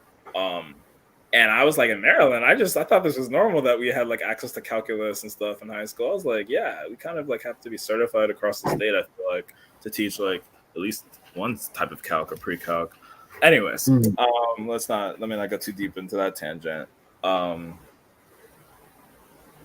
looking at these comments. Oh man.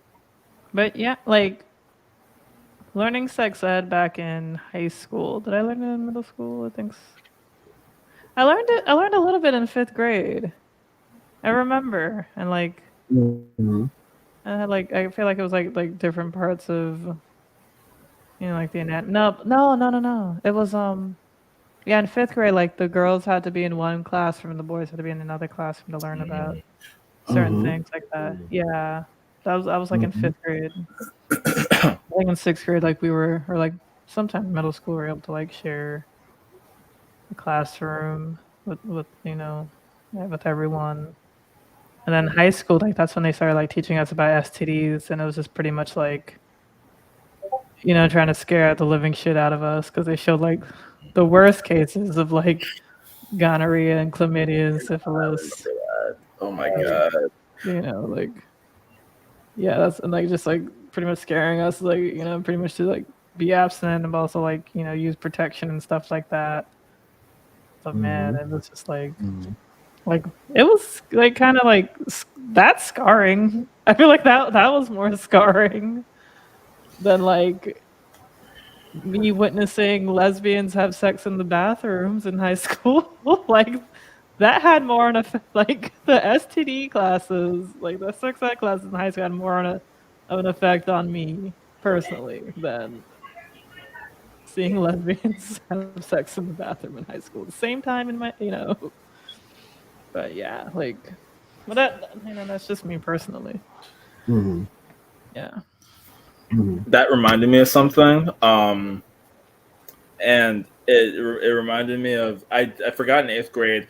Eighth grade, like because it was their gym class, but they kind of also took some time where for some weeks we would be in like this back room. It was like literally this back room in the gym, where we would be learning like health type of topics, and it got kind of grimy. Like we watched those videos where you saw people like overdose on drugs, like those kind of like movies that where it was like dramatized of like, yeah, this is what could happen if you get hooked on drugs, and they would talk about all these things. And they talked about, I do remember they did show things where it was like not so pleasant pictures of like gonorrhea, chlamydia, clap, whatever.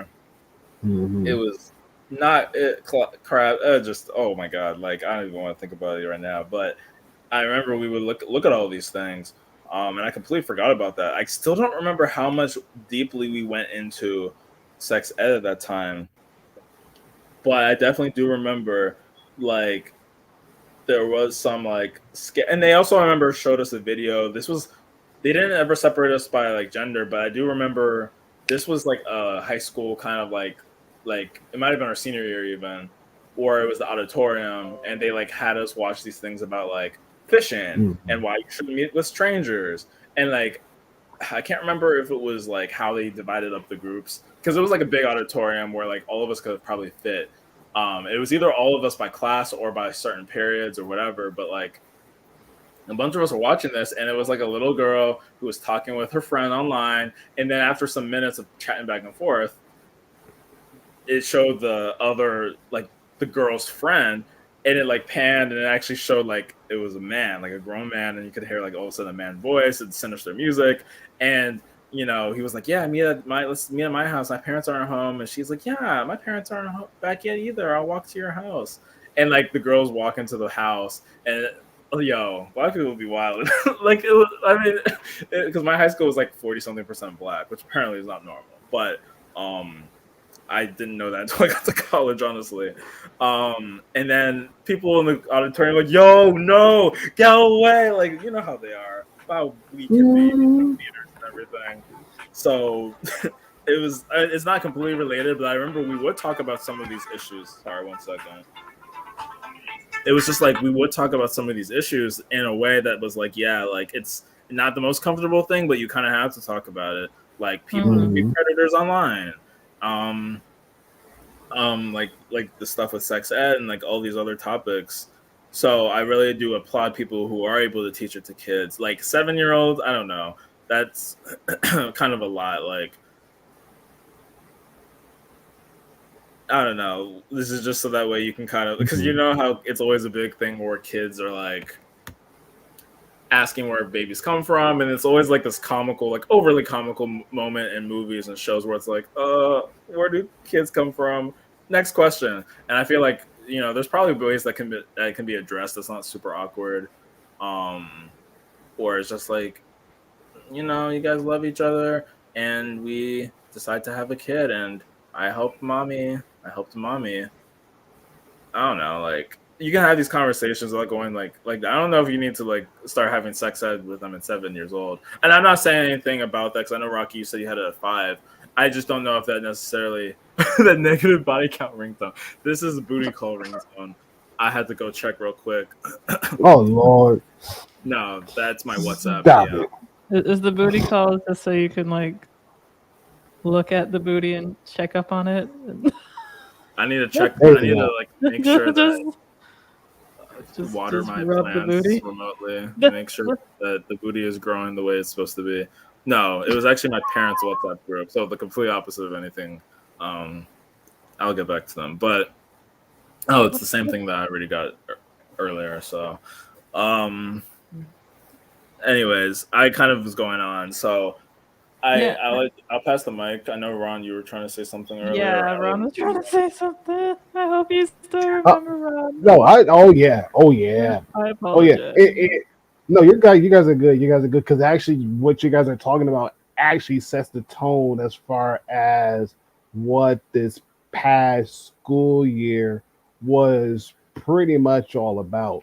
So again, the reason why I asked the question was because it came to the school district as a vote as far as saying should the next school year or during the next school year should the second, third graders learn about sex ed instead of waiting until they're like fifth, sixth grade to talk about sex ed and have it like and have it really a part of the curriculum as far as the learning curriculum goes.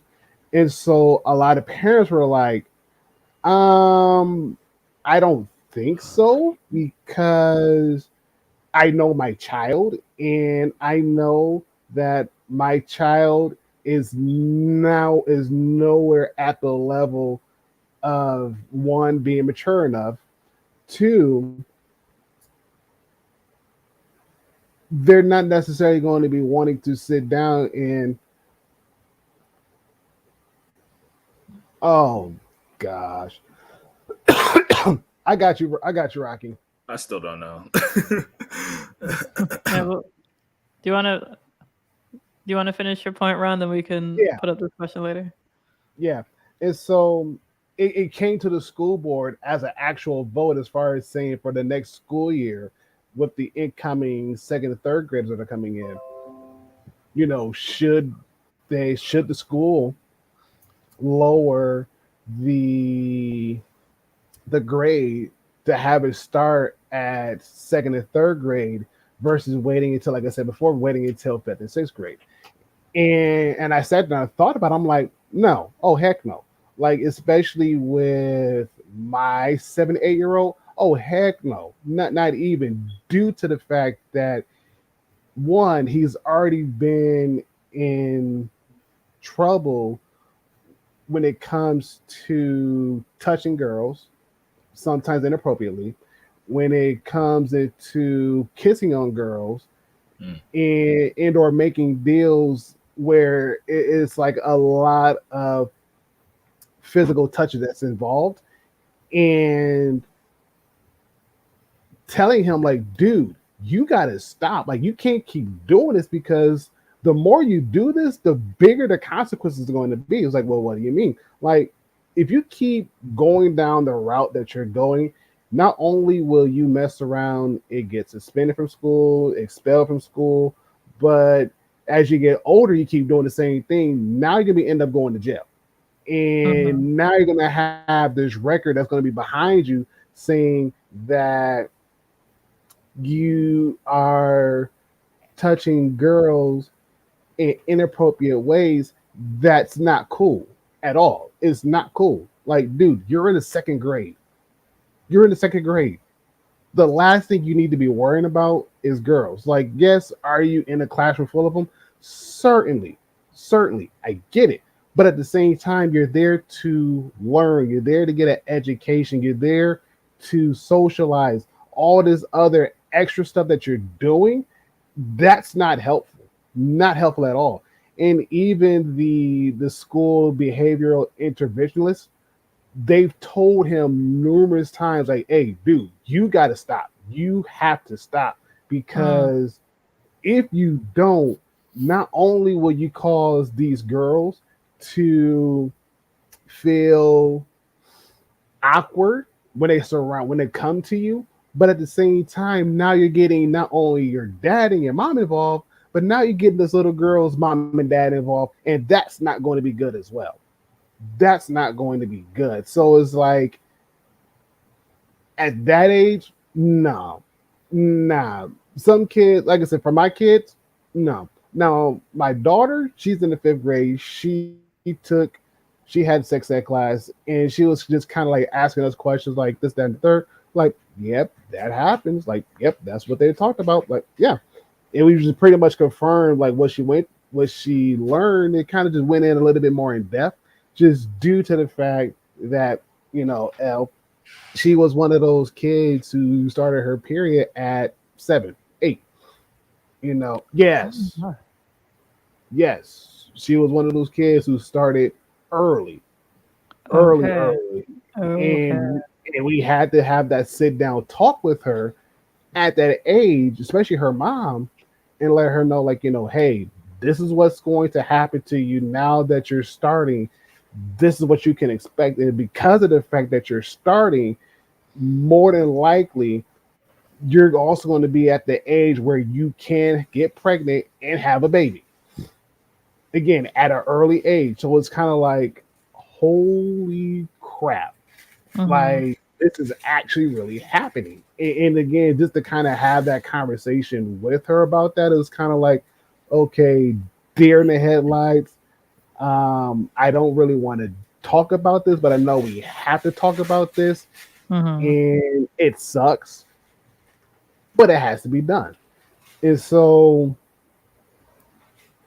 with her being in the 5th grade, going to the 6th grade, talking about sex ed, it was kind of like, okay, cool, great, because I know for me and your mom, that's when we had our sex ed class, was like 5th, 6th grade. That's when we started taking ours.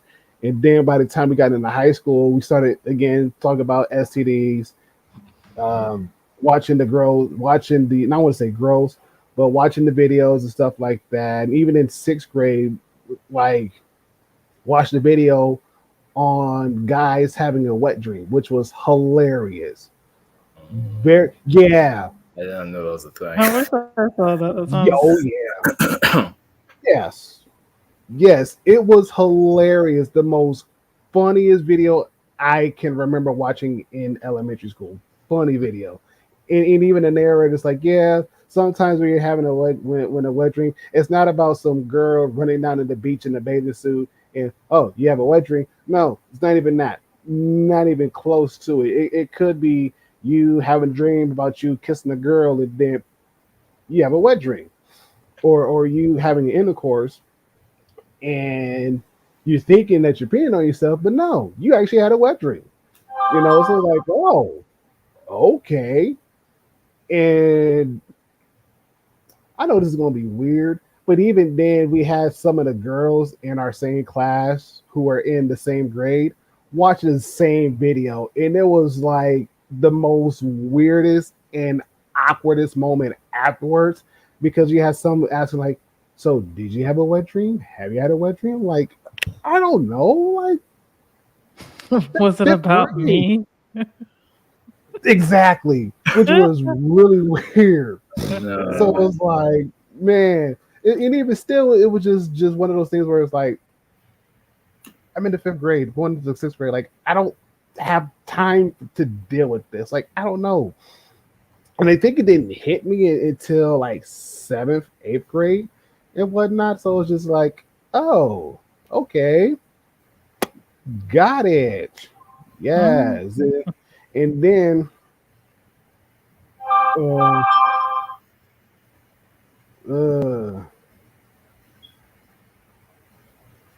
listen, it was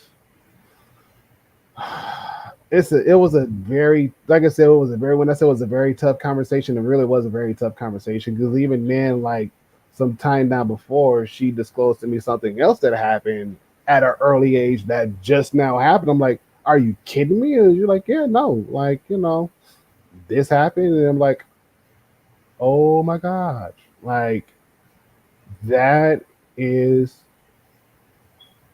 hard, because like you kept this for this long. Yeah. Like, okay, and the only thing I could do was just hug her. Like, the only thing I could do was hug her. It was like, I am so sorry that happened to you. So sorry that happened to you. And so, it's just one of those things, again, as a parent, that is like, yeah, gotta play always playing an active role as far as what's going on with the education of my kids, and making sure that they're learning everything properly. And even then, talking to their teachers to make sure that, hey, is so and so struggling in this area? What can I do to help? Or, hey, so and so struggling in this area. This is what you can do to help them out to get better. They can do it, but they just need that extra encouragement. Like, okay, got it, cool, you know. And even then, circling back with the whole sex education piece, and again going into our main topic for tonight, it's just one of those things where it's like, as a parent, you have to take a very proactive role, not only in your children's education, but also when it comes to things that are happening around in the society, in their society. Even like I told my kids, like, I would like for you guys to learn, pay attention, listen to what's going on, because a lot of the things that are happening won't hit you until you become adults. A lot of the laws that are being made, that are being put in place, they won't have any effect on you until you become adults. And so pay attention to the news, listen to what's going on, read what's going on, ask questions, have these conversations, because by the time you become juniors, seniors in high school, going into the college realm, now is like, okay, this is the world that you're going to have to deal with. And a lot of the things are slowly being removed to the point where it's going to be out there plain as day. There is going to be no censorship. There is going to be nothing hiding behind the glass. Like, no, you're going to see it at face value, and you're going to have to deal with it at face value. So learn as much as you can now. Ask the questions now.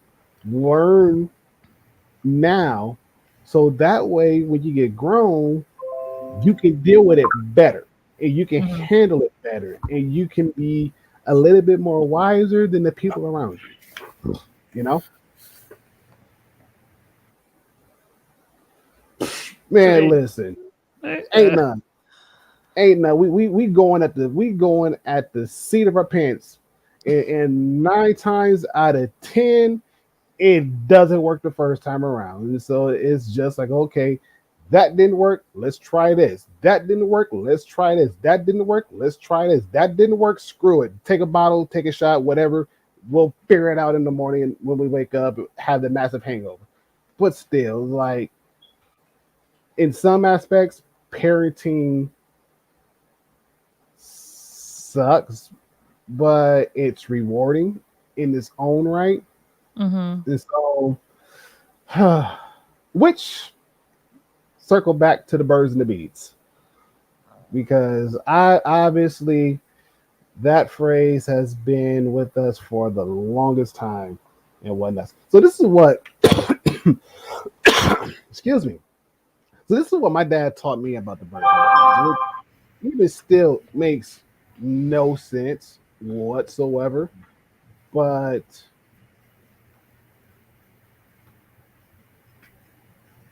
basically the way how he put it was this. Star Wars prequel joke.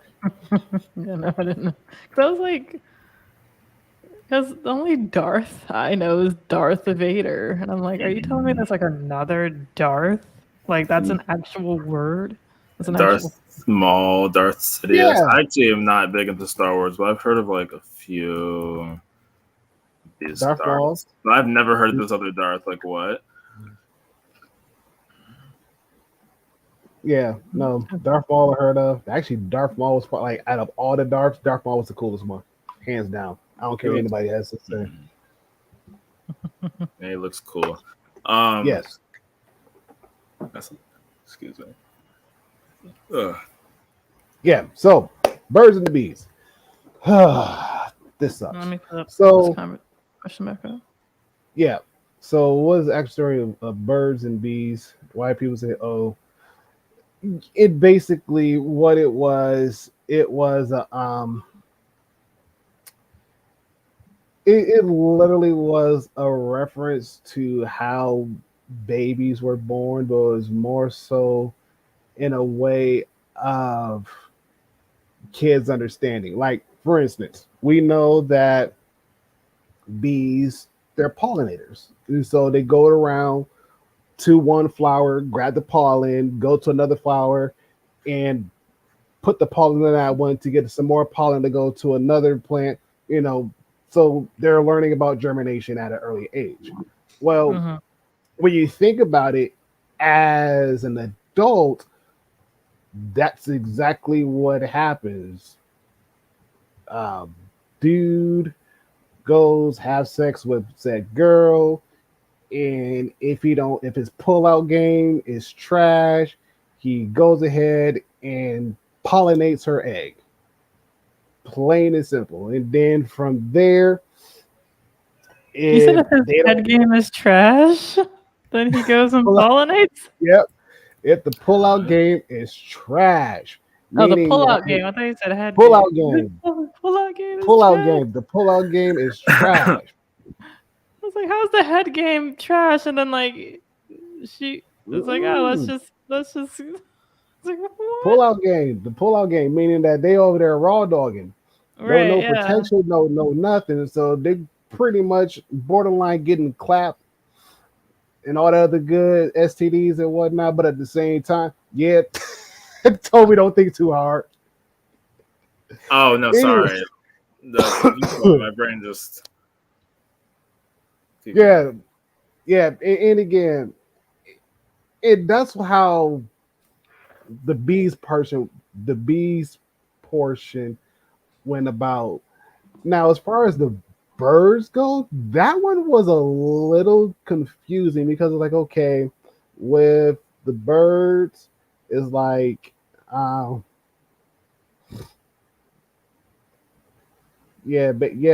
chat. Basically, if your pullout game is weak, your future is bleak.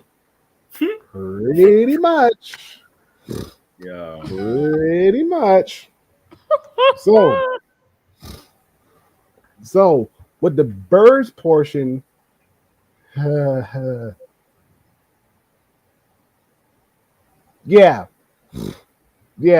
But with the birds portion, the birds portion was a little bit more like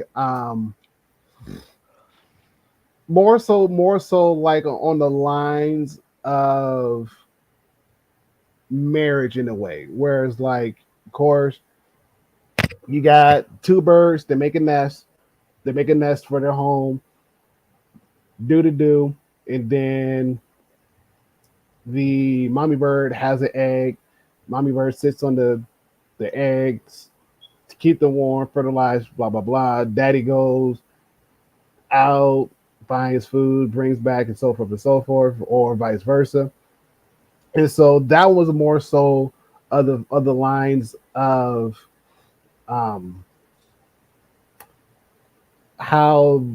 what the home is supposed to look like, what it's supposed to represent. So that was the birds portion. My dad, however, he did that, but he took it an extra step further. He said this: if you're gonna go out and mess around and sleep with a girl, make sure, one, you wear protection at all times. Make sure you wear protection. And two, if you mess around and get a girl pregnant, that is your responsibility. You are supposed to help said woman raise that child the best way you know how. the best way. So start off kid friendly, young age, yay. As I get older, getting into high school, understanding that yes, I'm at the age where I'm sexually active. It's like, yep, I'm gonna sit you down. Here's what you're gonna do: wear a raincoat, i.e., wear a condom. If for whatever happens, condom breaks and get the girl pregnant, you are responsible to take care of that child. Flat out, you are responsible.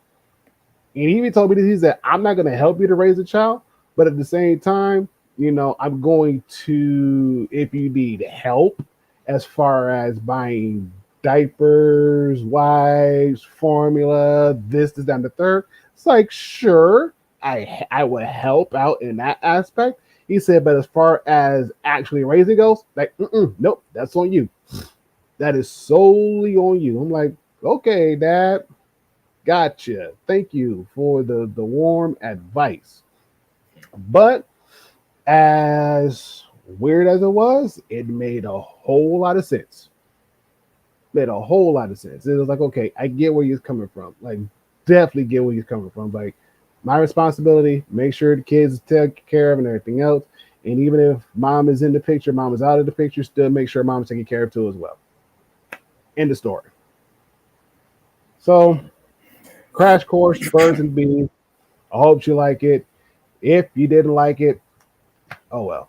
Mhm. You got the other portion about it. Get a girl pregnant, your responsibility. Flat out.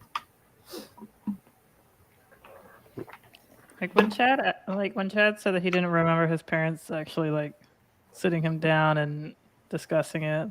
I was trying to think if my mom did that. I mean, I feel like she may have a little bit, but I remember she gave me this book that kind of explained it, but it was also very Christian based.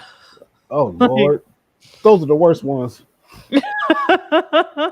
Sorry, but not sorry. It's true because they were really just trying to hammer in abstinence, but it did go into detail a bit, it wasn't wrong, it wasn't incorrect, but it did go into detail a bit, but it was also pretty much just trying to hammer in abstinence. And I remember I just read the female part of the book a few times, and I asked my mom, I was like, is it okay if I read the male part? And she was like, yeah, absolutely, you got to know that too. And I was like, oh boy, because I knew there was probably gonna be a penis, so I was excited. And Wow. Yeah, we can see where you are going already. But go ahead. Was it a pop-up book? Maybe one of those books is just oh Dad, oh no. Hold on. Jesus is Hold on. guide to That sex. was the tab. I'm weak. Oh, I'm weak. Yeah, I love it. Oh no, please. But where was I about to go though? Where's the story keep going? Oh well, no, and I remember just reading about the boys section. I can't remember, but it was just exciting because it was just, I guess it was just different. It was something I just didn't know, so it was, I don't know, I can't remember exactly where I was going, but I've always had I don't know, I guess I want to say an educational interest in sex and things like that. I honestly wish in college I would have taken some courses on that, but I just couldn't, trying to figure out my major and everything. I don't think I would have gone the full sex therapist route or something, but I don't know, that was just always a really big interest for me, and it still is I'd consider myself to be sex positive, and I feel all of my friends are, where we're just very open and honest when it comes to talking about it. And I have friends who are poly, who are you know, bisexual, LGBTQ, who are like into like fetish life, who are into like kink and go to like kink parties and all that, and like, you know, so like, you know, so it's just so like sex is just always like a topic that we can just like easily talk about, and you know, it's just like, so it just kind of makes it like less taboo and just very comfortable, like, you know, like, you know, even talking about like if they have like STDs or what have you, you know, like, so it's just like, but it just makes it very, I don't know how to explain it, like, I guess like just like less taboo, because it's interesting, like, you know, if you're like intimate with someone who's like sex positive versus someone who's like not, because like, you know, if you're like just trying to, I guess, like, say like, hey, you know, like, let's try doing something else, or like, I wasn't really feeling that, let's do something else, like, they might, someone who's like not really sex positive would be offended, and like it can kind of like catch me off guard. It's like, oh, you don't want me to, you know, enjoy myself, like, this sex is just for you, you know, like, which is like fucking weird. But when you're like with someone who's like more sex positive, like, sometimes like they would even ask like, oh, do you want me to do something else? Do you want me to do XYZ? Do you want me to try something? And it's like, yeah, sure. Or it's like, hey, can you do this, or blah blah blah, or like, or he would be like, hey, can you do this, or blah blah blah. And it's like, okay, just like communication, that's like the fucking point of this entire thing. But like being like communicating and being receptive, because there are people who will communicate things and then just like not, you know, like get offended or just not hear it, or be like, what, I know how to please your body better than you. It's like, no, you don't like, I know my body, you know your body, like, so. And you know, it's just communication and being open and receptive about that. But yeah, that was a random tangent. Obviously I can talk about this topic a lot, but but yeah, like, I guess, I don't know, like reading about like the boys part was just kind of, you know, it was just interesting because it was different, and you know, it just kind of felt like a kind of like a taboo thing. My parents said to me that if I got a woman pregnant too early, then I could kiss her. I'm fine if I chose the wrong woman at any age, and to get ready for a 20-year prison sentence.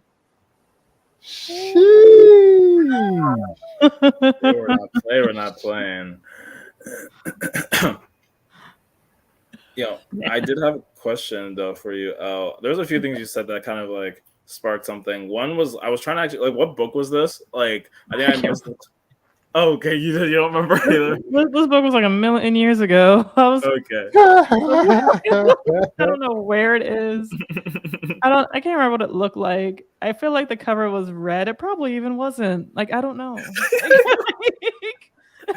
was a really tiny book. Like, in terms of like size, and that's fair. That's fair. Because it just reminded me of how you were saying like you were excited for the boys part, and like, I know like there was a show called, they had Girl Code and Guy Code, like really popular around the 2012 era. I think I never watched them, but I remember like my good friends, like it was a mixed group of guys and girls, and they would always be like, yeah, I like my guy friends would be like, yeah, the Girl Code is really interesting, and the girlfriends would be like, Guy Code is really interesting. And that's kind of like how like it was in, like, that's how like a lot of people talked about it. I never really watched either, but like and I don't know, maybe I should, I don't know, but it would be interesting to like get this kind of knowledge where it's like the inside perspective, where it's like, yo, I kind of want to hear what women are saying. And like, you know, I have a female roommate, I have a lot of close female friends, and in fact, even tonight when I was mentioning how I met my roommate's good friend, and classmate, and they were just having conversation, and it's kind of interesting hearing from their perspective certain things. Like, some of it could be like sex for sure, but some of it is more just like relationship type stuff, and I kind of listen, I'm like, yo, this perspective I find very interesting, like very, very interesting. And so I feel like that's like important too, is like with the separating of rooms, that's big. Of course, you guys want to have the guy talk and girl talk. I did that once, like it was when I was doing a summer bridge program going to college, actually.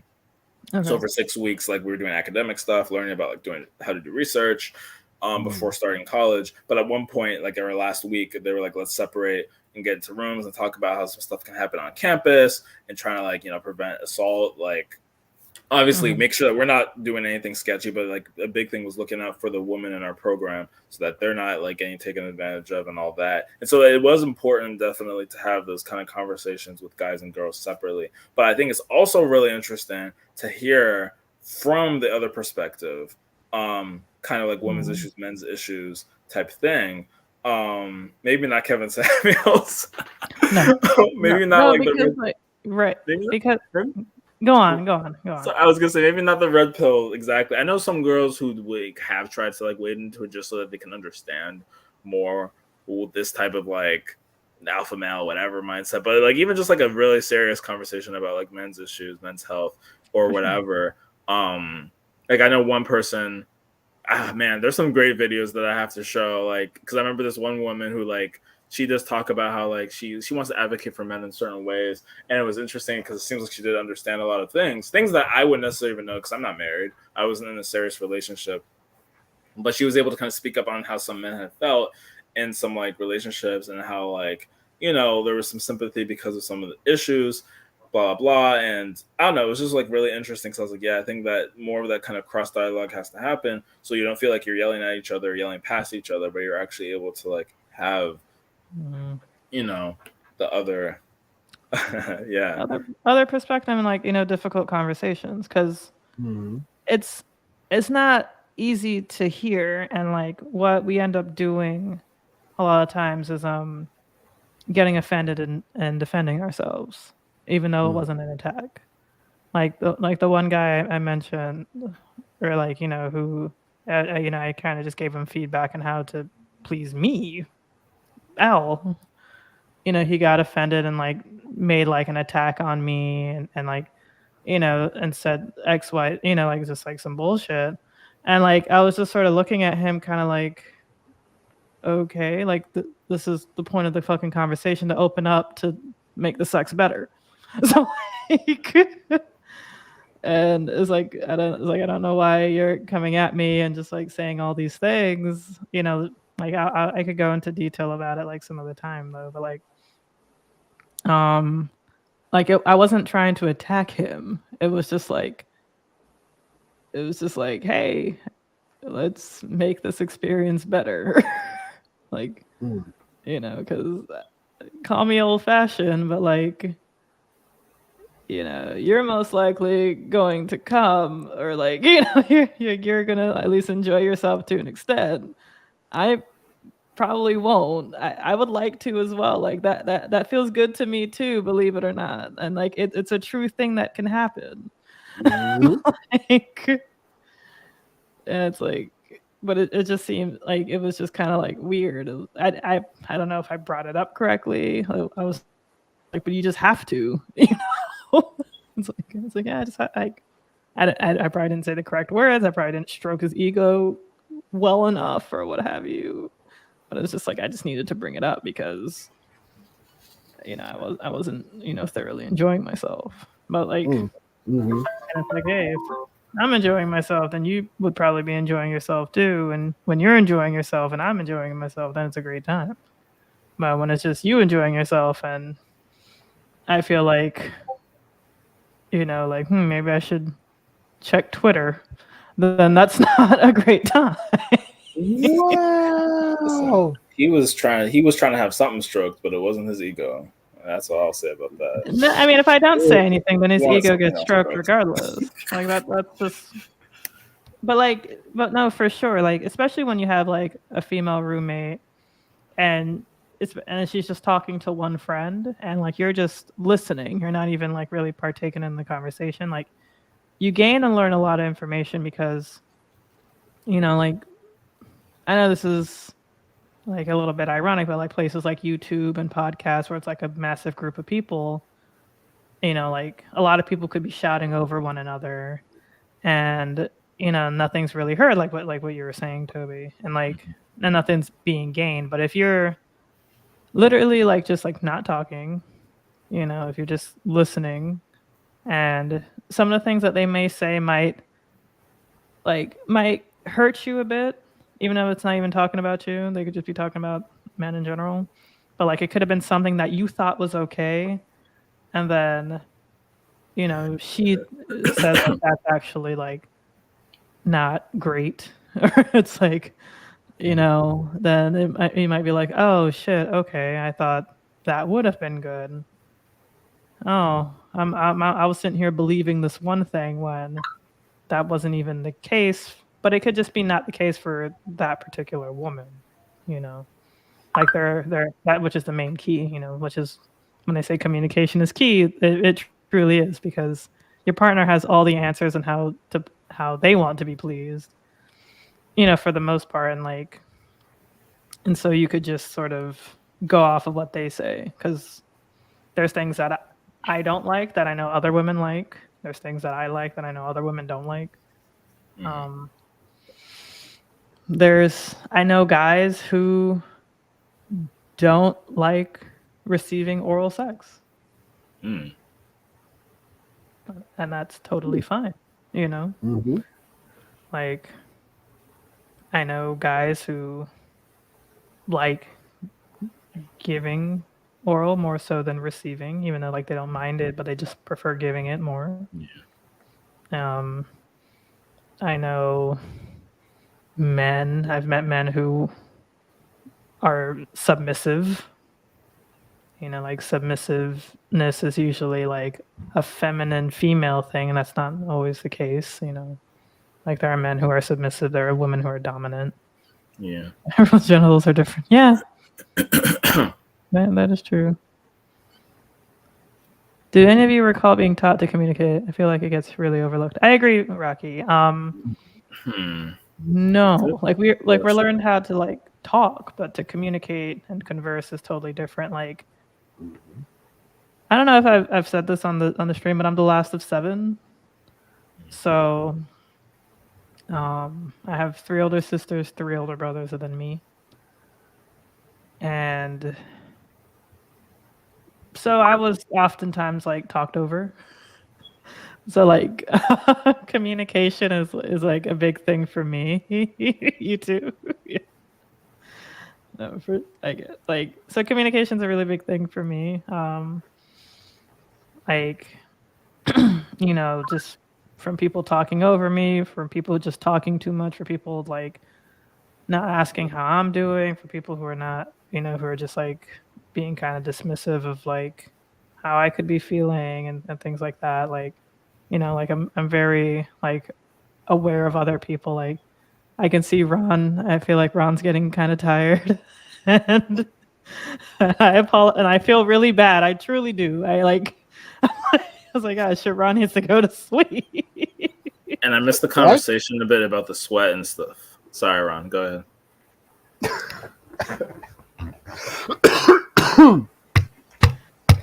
Woo. No, all I was gonna say was I'm actually good. Like tonight, out of all of the past few nights, I'm actually pretty good. That's good. Okay. I am good. Now, last week, whoo, you would have been spot on. Oh, you would have been spot on. You would have been spot on. But no, like it's just really hot and really sweaty and muggy, and it's just like I just took a shower not too long ago, and it's like, ugh, I hate this feeling. No, I get that. I get Sheesh. that. As a South Floridian, I get that. Yes, random. What are your guys' takes on the situation with Ezra Miller, the Flash, and the young woman whose parents say Miller groomed as a child?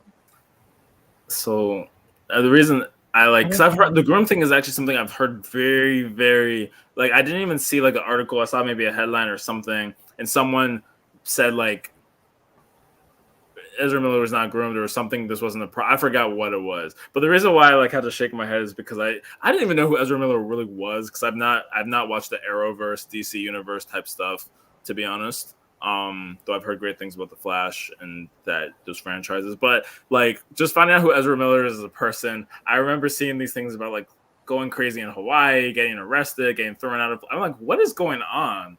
with them? Like, what is actually happening? And I remember like one comment said that like he spat in the face of someone who like they were playing darts or something, and someone on Twitter was like, Ezra Miller has been going on a rampage across Hawaii, and you thought a game of darts was gonna end well with him or with them, but like, I don't think the person was playing with Ezra. I think Ezra just started doing what they wanted inside of that establishment. But I wish I knew more about the situation to give a specific answer, but I would literally have to look into the background. Justice League, by the way. Oh, Ezra was casted to actually be the Flash in like the Justice League movies and whatever other cameos. Like, okay, see, I wouldn't have even known. Yeah, I'm not familiar with this situation. I feel like I saw, like, I think I remember hearing his name, Ezra Miller, but I don't really know too much about it. Yeah, I wouldn't have known anything except like just keeps getting arrested. Sorry, but just like I was like, what's going on? This is like, I don't know, like lashing out, early 20s. You know, clearly going through a lot. Recently transitioned or transitioning. I don't know, or maybe not transition. I think just came out non-binary, and so I'm like, I don't know what's going on.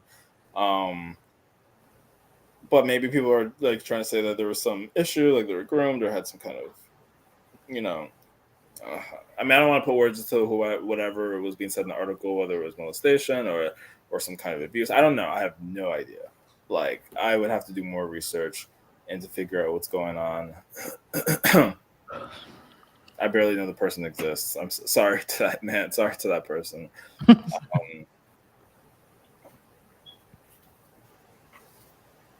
I mean, it's definitely like tangential to some of these topics, right? Because that's actually a word we haven't brought up is the grooming, because that's the big thing with this "Don't Say Gay" bill, which of course, like, also related to all of this because same state, same kind of line of conservative outrage towards LGBT, whatever. LGBT. So I don't know, and the whole idea of grooming. It's tricky because, I mean, are you just exposing people to things just so they have a more informed worldview? Are you actually trying to bring them up in a certain way so you can take advantage of them? Right, that is really where you would have to. I feel like that's then, and is that actually happening? Is there evidence that that's happening? I don't know.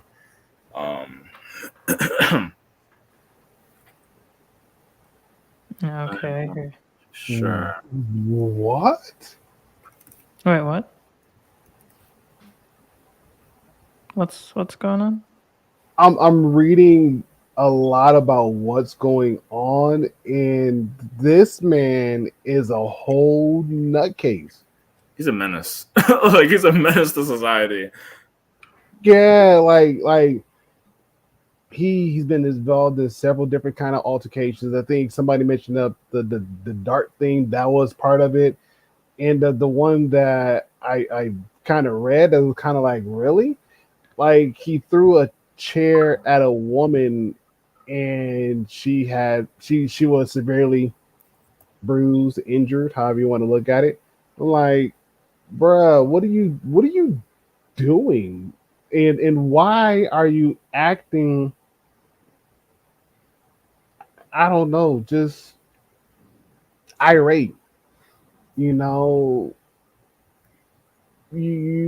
are probably the one person who could play the Flash, but then again, just like how Marvel has different universes, DC has different universes as well. So totally different story.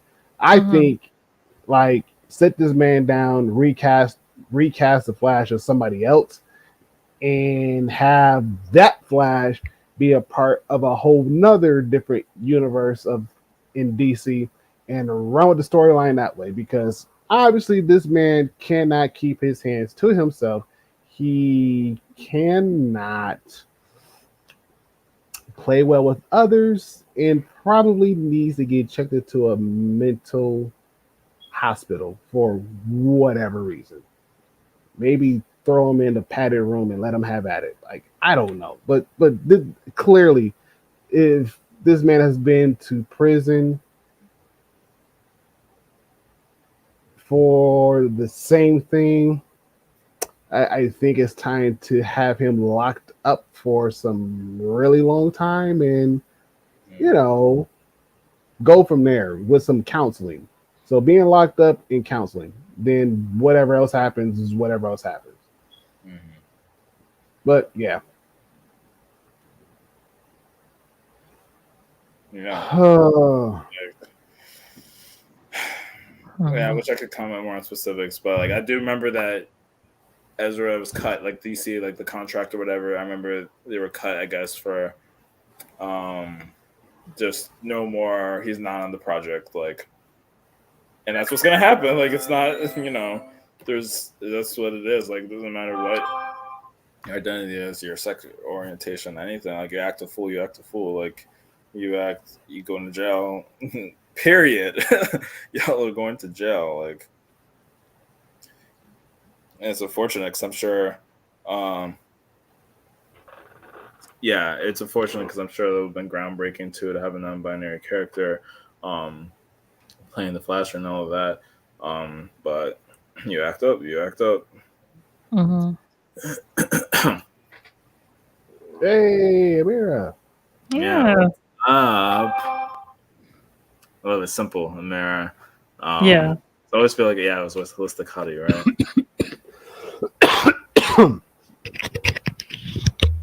Excuse me. Yeah, Ezra Miller is all that. I can tell. I can see because just the article from like 2 days ago.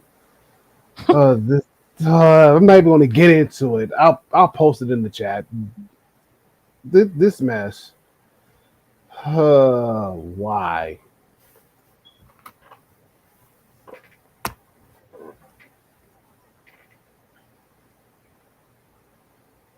In the words of South Park, instead of crazy, I'm gonna say it's a wild and sticky situation from South Park.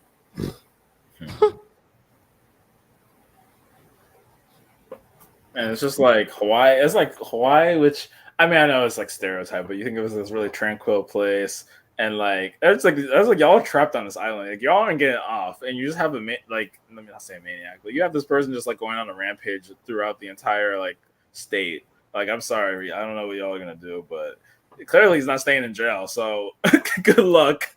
Good luck at the next establishment. I don't know. I don't know what's going on over there. Yep, I just posted in the chat like what this man is being. Whoa. Yeah, that was 2 days ago. Whoa. That's much different than what I was hearing like weeks or even a month ago, whatever. Yeah. And then he's only 29. Right, like that's basically our age, like in between our ages. Mm-hmm. That is pretty much our age. I'm like, what am I doing with my life? Ezra's out here being accused of leading the cult and kidnapping. I'm just God, like I'm just so average. What? Well, you got a negative body count. That's nothing. That's anything but average. That's nothing to sneeze at. Hold on, we got one more thing too. Like Toby, you have multiple women make you dinner for nothing. I mean, clearly, sir, you are not average in any way, shape, or form. Oh, thank you. I really can't wait for the food. Like when we talk about food and stuff. Oh man, it's on. Like I bet you can't. I'm bring a dish from. It's just gonna be sampling. I'll probably explain more in Discord. Oh, sorry. Oh my god. The woman fan. Wow. She was like, oh, yeah, he's a problem. Oh, that does sound kind of familiar. That there was someone from a long time that they knew, like when she was younger, and then she like got older, maybe to 17. Or I'm thinking of someone else, which would be horrific if there's someone else in a similar situation. The other thing is like Chad. What you said, Chad. I watched the heck out of Smallville with my siblings, it was weird because I would watch like the beginning of Smallville, which would play on like ABC Family as reruns, and then on CW, it would actually play the new episodes. So I like missed a whole multiple season gap where it was like I would see the old episodes and the new episodes, but I never somehow saw like any of the episodes in the middle. I just know at one point, some of his friends know he's Superman or the red and blue blur. And then all of a sudden you watch the new episodes and those friends know now they know. Like they don't know in the old seasons, but they do know. I'm like, where was the reveal in the middle? Where was like it's so it's like I can't even be like, I'm like, why are you acting so like, oh, I have to hide from my friends? Because like 5 seasons later they're gonna know. But no, the point though is like I knew like, you know, I watched a lot of Smallville, but I did not know any of this whatever. Like I'm gonna have to look that up, but I don't think I'm familiar with cult stuff happening with DC. But that's wild. Like actually. Yeah, no, that's concerning. Yes. Unfortunately, y'all, we're gonna have to come to the end, which is also concerning. Ah, Yeah. It's not y'all. One actress is recruiting people to like. We have to talk about this in another episode, clearly, because this is. I guess I could just. I mean, grooming. We would have to definitely talk about because that's another topic that's just fucking random. But like, Amber Heard. It's important. Like, you know, it's just like. How this topic was brought up was just like, you know, but the whole thing about grooming was just very like sus. It's like, if there's one thing that I do know is usually when Republicans are accusing Democrats of something, it's because they're usually doing it. So, so Which we see in Michigan, hilariously. Michigan people are committing fraud all over the place. Signature fraud. I mean, it was it was, you know, the circulators. No proof that the candidates knew, but it's just hilarious to see like objectively there's a lot more fraud. Like this is like one of my favorite things whenever I see Republicans accused of voter like getting caught doing voter fraud. Like Mark Meadows' line about his voter address in North Carolina, that was also hilarious. I'm like, what are y'all doing? Like, right. That's why like I hate that whole conversation because I'm like they clearly are doing the fraud more than Democrats ever could hope to do, but they're still the ones who animate their base, anyways. right, exactly. But that's like one of the big ones, and then yeah, I wouldn't be surprised if there's some other nonsense with like grooming and other stuff. I mean, they're always like being so anti-gay, and then you hear about them like having sex with underage boys, and then it's like, or you know, like I feel like that. I know there was something. There was definitely like underage girls. That was definitely a thing. I know Matt Gaetz had his nonsense, like, and he's still somehow in the Congress. I don't know what's going on with that man. It's just so weird how like, you know, exactly projection always. It's like, might as well just like accuse the other side quickly, then just to rile up the base so we can get out scotch free. But my left head, well, everything's happening in my right head, exactly. But alrighty, folks, we do gotta run. It is 1:45 Yes, which is witching hour, so we have to get our witch on. he did. Get our witching on. But yeah, no, of course, thank you all for joining us tonight, as always. Thank you for, you know, spending the time with us and engaging with us. Hey, Brooke. Right when we're leaving. Yeah, see you when you see. But as always, come back next week at Tuesday. You know where to find us. You know what time to find us. And we'll have another amazing topic. As always, we love you. We appreciate you. And we're so happy. Yay. We're We're so happy that you're here. Yes, thank you all for joining us. You could have been anywhere on this lovely Tuesday night, especially as it gets towards midnight. For those of you who are on the East Coast, like Chad, and those of you on the West Coast, yeah, it's 8 something, but still, you could have been anywhere. True, like y'all's night is just getting started because you can go out for like Tipsy Tuesday or something. Anyways, Yep.